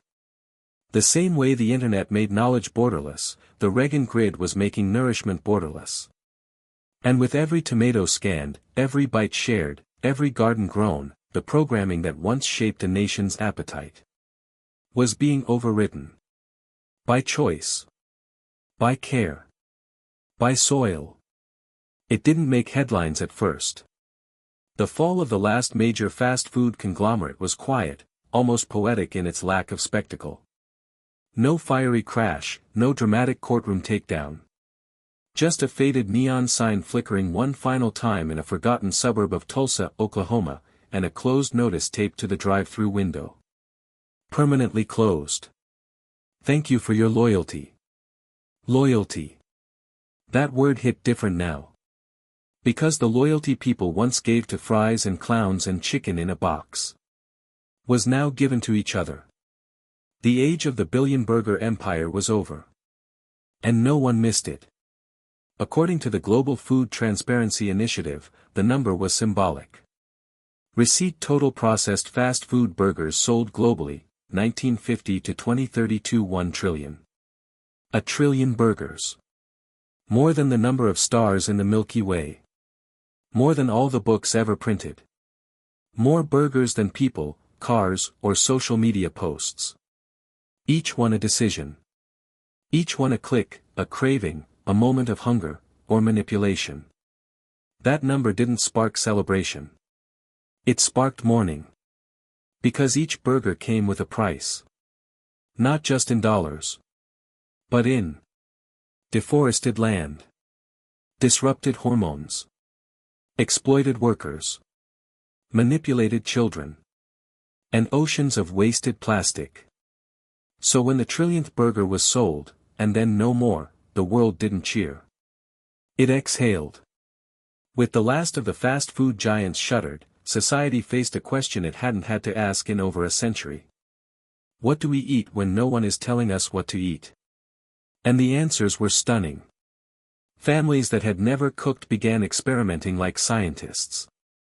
Communities hosted weekly food circles where meals were traded like stories. Instead of addictive sameness, meals became expressions of identity, place, memory, and curiosity. In Miami, former line cooks from a shut-down burger chain launched the Free Fry Collective, using repurposed fryers to cook hand-cut root vegetables donated by local farms. Their tagline? Crispy by nature. Free by design. In Boston, a coalition of former franchise managers turned their old locations into civic kitchens, open to anyone with a recipe and a dream. One of the biggest fears during the collapse was job loss. But something unexpected happened. Freed from minimum wage, repetitive roles in the food chain machine, former fast food workers became community cooks, culinary mentors, entrepreneurs, garden managers, and yes, even local food policy leaders. Programs like Reskill the Grill taught former fry cooks how to run regenerative food hubs, manage compost systems, and even lead nutrition education in schools. In a documentary called Beyond the Bun, one former manager, Shauna Leeds, said, "I used to run a lunch rush like clockwork. Now I run a Saturday farmers market that feeds 3 neighborhoods. I still lead with urgency, just not for profit anymore." For the first time in decades, childhood obesity rates declined across the US and Europe. So did type 2 diabetes diagnoses. So did heart disease mortality. Doctors and nutritionists weren't surprised, but they were still stunned by the speed of it. Once the option to default to junk was gone, people didn't just live longer. They lived better. Mood disorders dropped. Sleep improved. People started eating slower, laughing more, even cooking together more often, turning meals into moments, not transactions. Food-centered holidays and traditions began to evolve too. Gone were the mass-produced pumpkin pies and boxed stuffing. In their place, food circles, potlucks, ingredient-sharing boards, meal-making events that were part celebration, part collaboration. Cooking shows exploded on streaming platforms, but not the hyper-competitive ones. The new stars were collaborative cooking documentaries, where grandmas, refugees, kids, and farmers cooked together and shared stories. In one standout episode of the hit series, The People's Table, an elder Navajo chef said, "They fed us fast food to forget where we came from. But the land never forgot. And neither did our recipes." Sure, there were relics. TikToks of old commercials went viral as nostalgia content. YouTubers did retro 100 chicken nuggets in 10 minutes challenge videos for laughs. Someone even created a digital museum of the burger era, complete with an AI-generated smell simulator, which most users immediately regretted turning on. But for the most part, fast food became a cautionary tale. Like cigarettes. Like lead paint. A strange blip in history when society was sold comfort, but got control instead. No one pretended the new system was flawless. There were still gaps. Still inequality. Still places figuring it out. But instead of a single monolithic machine feeding the world junk from centralized factories, we had a tapestry. Thousands of small growers. Millions of home cooks. Community kitchens. Food shares. Hyperlocal systems powered by people, not profits. It wasn't sleek. But it was sustainable. And it was real. When asked about the fall of the final fast food chain, Musk didn't post a long thread. He just uploaded a photo. It was a plate of roasted vegetables and grilled flatbread, cooked over an open flame, shared among friends under a tree. No caption. No tag. Just one comment, posted later. The last burger sold. The first meal shared. In the end, it wasn't the trillion burgers that defined our era. It was what came after. The return to choice. To slowness. To meaning. And to the quiet revolution of people who realized. I was never really hungry for fast food. I was hungry for connection. For realness. For something made with care. And now, they finally had it. In a world where the taste of truth was finally within reach, people didn't just crave a meal, they craved the story behind it. The truth embedded in the soil. The truth behind the farmers. The truth in the hands that grew, cooked, and served. Food was no longer something we consumed mindlessly. It was a story we tasted, savored, and shared. But it wasn't always this way. A few years after the fall of fast food, something extraordinary began to unfold across the globe, the Great Meal Revival.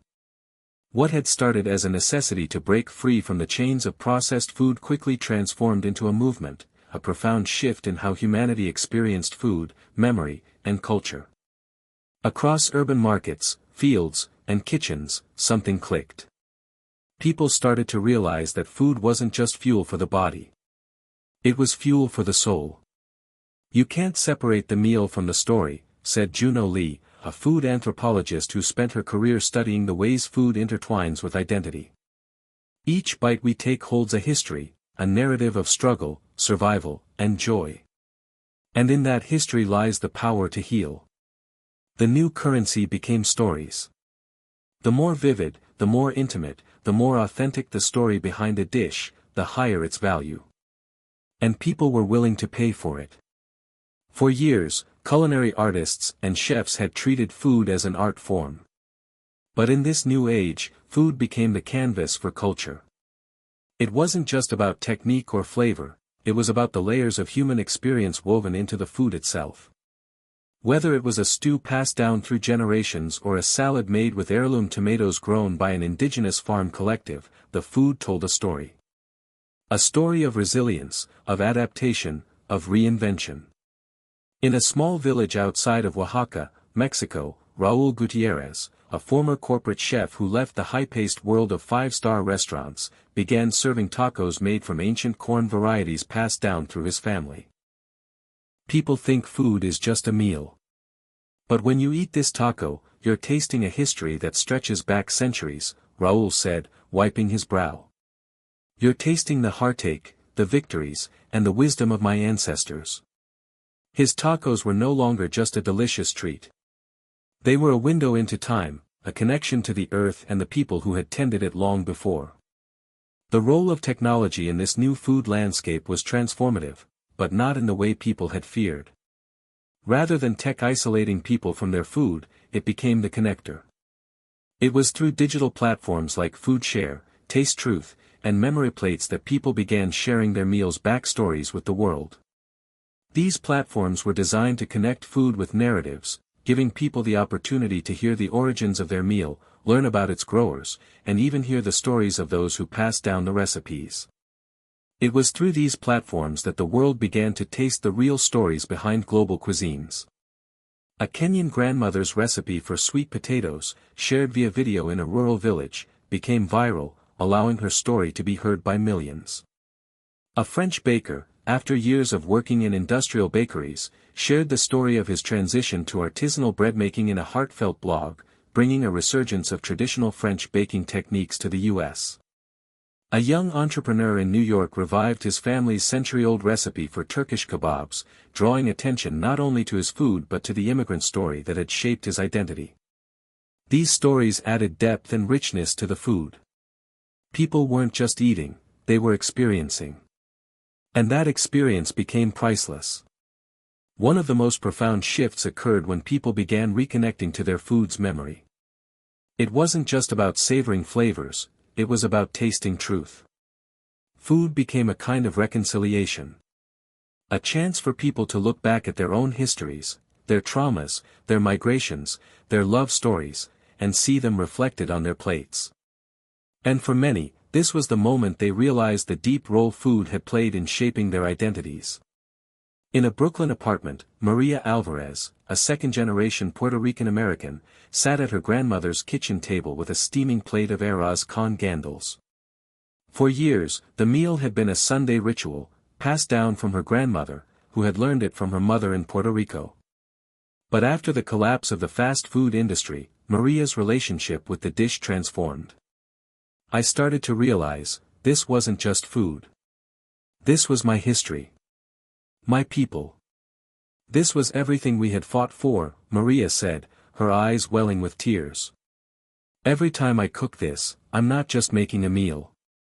I'm honoring a legacy. Maria wasn't alone.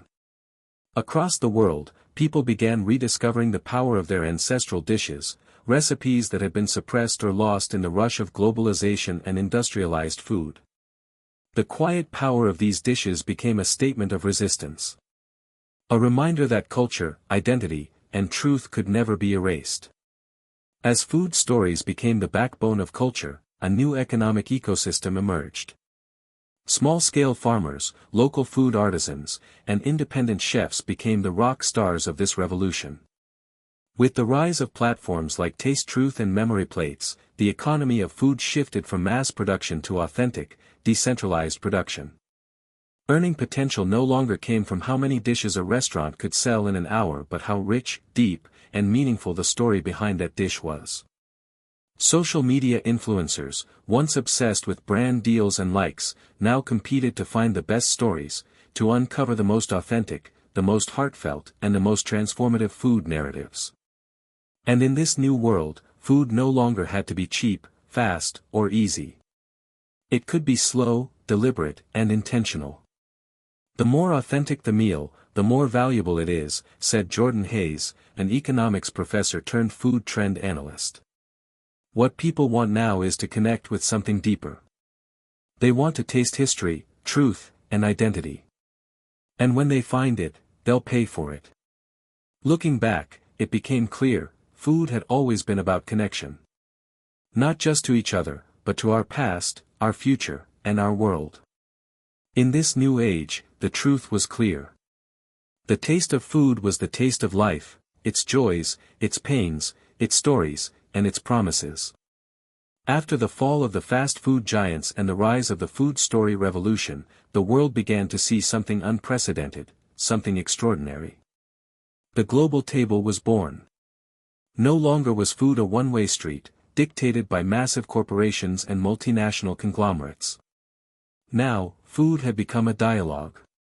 It was a conversation between cultures, between nations, between families, and even between generations. Every dish had a seat at the table, and every story was allowed to be heard. For the first time, the world was truly listening. In every corner of the globe, food became a portal to a deeper understanding of culture. In kitchens, markets, and festivals, the act of preparing and sharing a meal became a ceremony of remembrance and a celebration of difference. In Mombasa, Kenya, a small fisherwoman named Amina Khalid began to serve her famed Swahili-style grilled fish to visitors from across the world. But it wasn't just about the fish, it was about the story she told with each bite. This recipe has been in my family for centuries.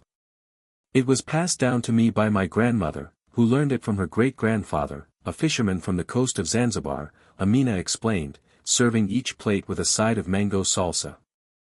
When I cook, I'm not just feeding you. I'm sharing with you my ancestors, my land, my people. As Amina's story spread, travelers from all over the world made pilgrimages to her little seaside restaurant, eager to taste not just her food, but the rich cultural history woven into each bite. The same was happening in Kyoto, Japan, where chef Ryuji Takahashi was leading the resurgence of traditional Japanese kaiseki. But Ryuji's version was different. He wasn't just serving high-end dishes to wealthy tourists. He was inviting locals and foreigners alike to sit down and hear the story of every ingredient. This isn't just about food. It's about honoring the land, the season, and the spirits of my ancestors who have cared for this land for thousands of years, he said, placing a delicate bowl of seasonal miso soup before a table of guests. In Japan, food isn't just consumed, it's experienced. Through his cooking, Ryuji helped people understand that kaiseki wasn't simply a meal, but a ritual that intertwined the spirit of nature, the wisdom of elders, and the shared humanity of all who gathered around the table.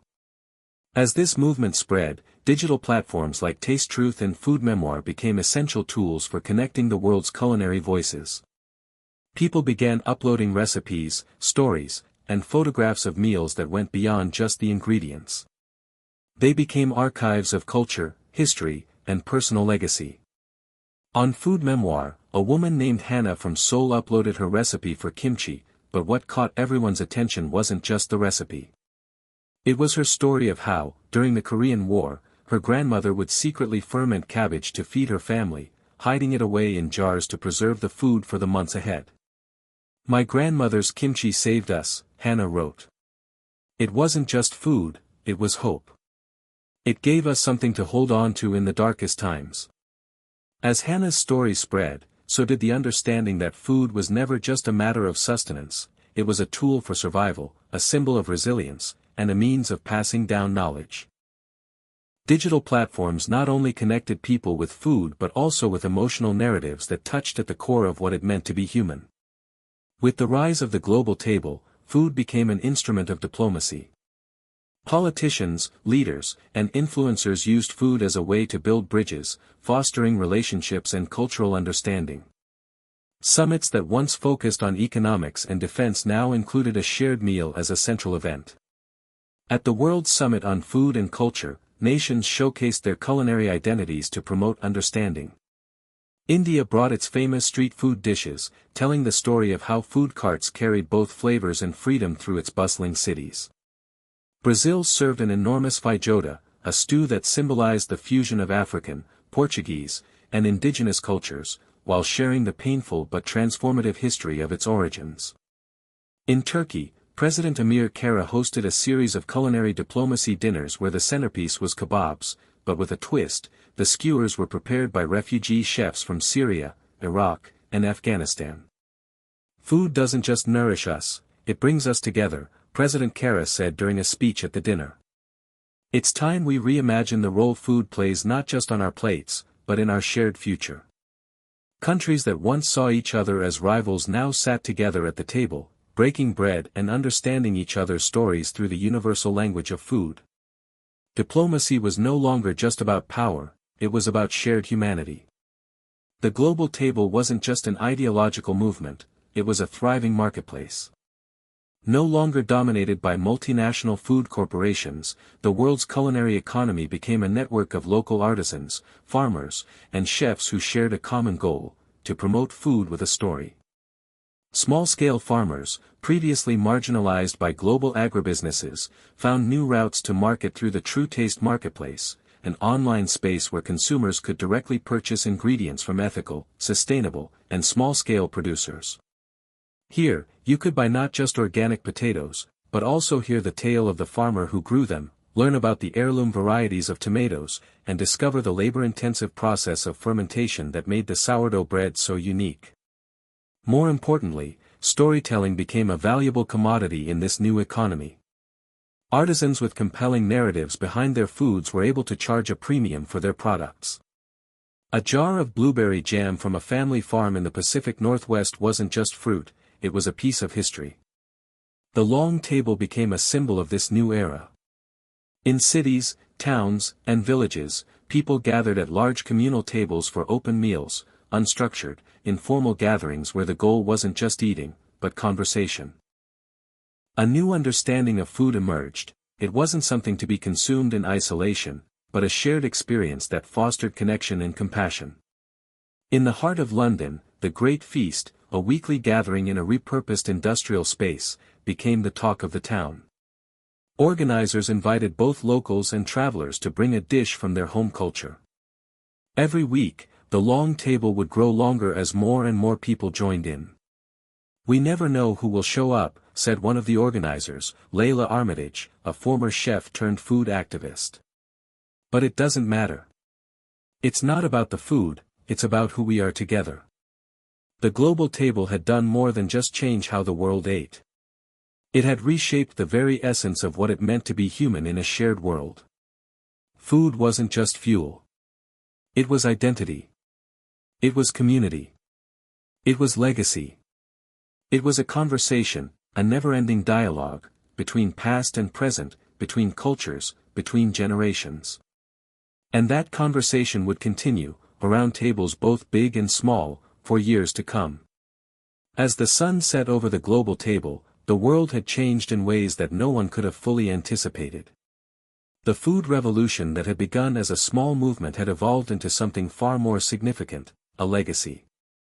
The world no longer just consumed food, it experienced it, lived it, and most importantly, shared it. But as the world looked ahead, one question remained: what would the future hold for food in a world that had finally come to understand its true power? It had been a decade since the first cracks appeared in the facade of fast food. Since the first video went viral of a chef in New York revealing the harmful secrets behind processed meals, the world had undergone a profound transformation. The story of Musk's shocking take on fast food had been the catalyst. People began to question everything, from their meals to their relationship with the planet. But as the dust settled, the question evolved from, what can we change, to, what do we carry forward? The rapid spread of the global table left behind a foundation, but what would be the enduring legacy? Across the world, chefs, farmers, and everyday people began to answer that question in their own unique ways. They realized that, in the end, food was never just about flavor. It was about human connection. And the last recipe was one that everyone could claim as their own, the recipe for shared humanity. One particular evening, a group of renowned chefs gathered in Brussels for what would become known as the Last Supper of the global table, an intimate dinner where only the most influential culinary figures were invited. They weren't there to critique, to boast, or to innovate. They were there to celebrate the journey, to share stories, and to reflect on how far the world had come. The dish that would end the evening, however, wasn't a new creation. It wasn't some over-the-top fusion or extravagant culinary experiment. Instead, it was a humble bowl of soup, a soup made of ingredients from every corner of the globe. Each chef contributed something: a pinch of saffron from Morocco, a dollop of kimchi from Korea, a handful of wild rice from Minnesota, a dash of turmeric from India, and so much more. The soup represented the journey of food, from its raw, humble ingredients to the complex, interconnected world it now reflected. The story of the soup wasn't in the recipe itself, it was in the process. The chefs didn't just prepare the soup, they told stories about how each ingredient came to be, about how it connected to their ancestors, about the struggles and triumphs of the communities that grew it. They shared tales of love, loss, and survival. This soup, said Chef Leah Dupont, a French-born chef who had dedicated her life to preserving traditional recipes, isn't just food. It's a metaphor. It's a symbol of the connections we've built, the differences we've overcome, and the beauty of this shared journey. As the world sat down at its collective table, one final recipe was passed around, not on a plate, but on a piece of paper, the last recipe for humanity. It wasn't a recipe for any specific dish, rather, it was a guide to living in the new world that food had helped shape. It outlined the principles of authenticity, connection, sustainability, and most importantly, community. It reminded people that food wasn't just a necessity, it was the story of life, ever-changing, ever-evolving, but always grounded in love, respect, and understanding. The recipe read as follows. 1. Start with the basics. Food begins with the simplest ingredients, the ones that connect us to the earth, to the land. Choose quality, choose seasonality. Choose what has been grown with care and respect for the planet. 2. Add generosity. Share your meals. Share your stories. Share your time. A meal is only complete when it has been shared with others. Never underestimate the power of a kind word or a thoughtful gesture at the table. 3. Stir in history. Every dish you make carries with it a piece of history. Whether it's an old family recipe or a dish passed down from a far-off land, honor the past. Remember those who came before you. Let their stories live in your food. 4. Season with curiosity. Don't be afraid to experiment. But remember, the best innovations come from understanding. Take the time to learn the traditions before you try to reinvent them. Taste is subjective, but respect is universal. 5. Let it simmer in community. No recipe can stand alone. Just as no person can stand alone. Engage with others, listen to their stories, and learn from their experiences. The beauty of food lies in its ability to connect us all, regardless of where we come from. 6. Finish with love. The most important ingredient is always love. Love for the land, love for the people who grow and prepare the food, and love for the people you share it with. The last recipe for humanity wasn't just a collection of ingredients and instructions, it was a vision for the future.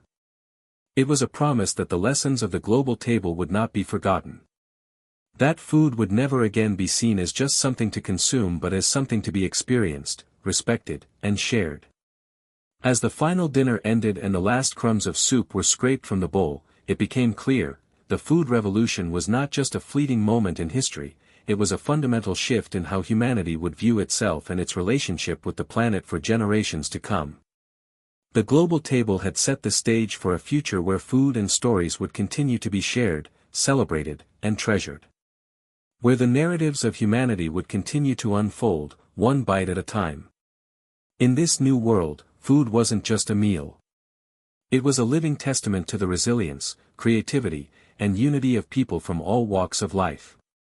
And the last recipe, the one that would guide the world forward, was this: always listen, always share, and always remember that the food on your plate carries more than just nutrients, it carries the stories of all who have ever shared it with you. Hit subscribe and leave a comment with where you're watching from. This story might just spark a new beginning. What's one thing that always pushes you forward, even when things get tough?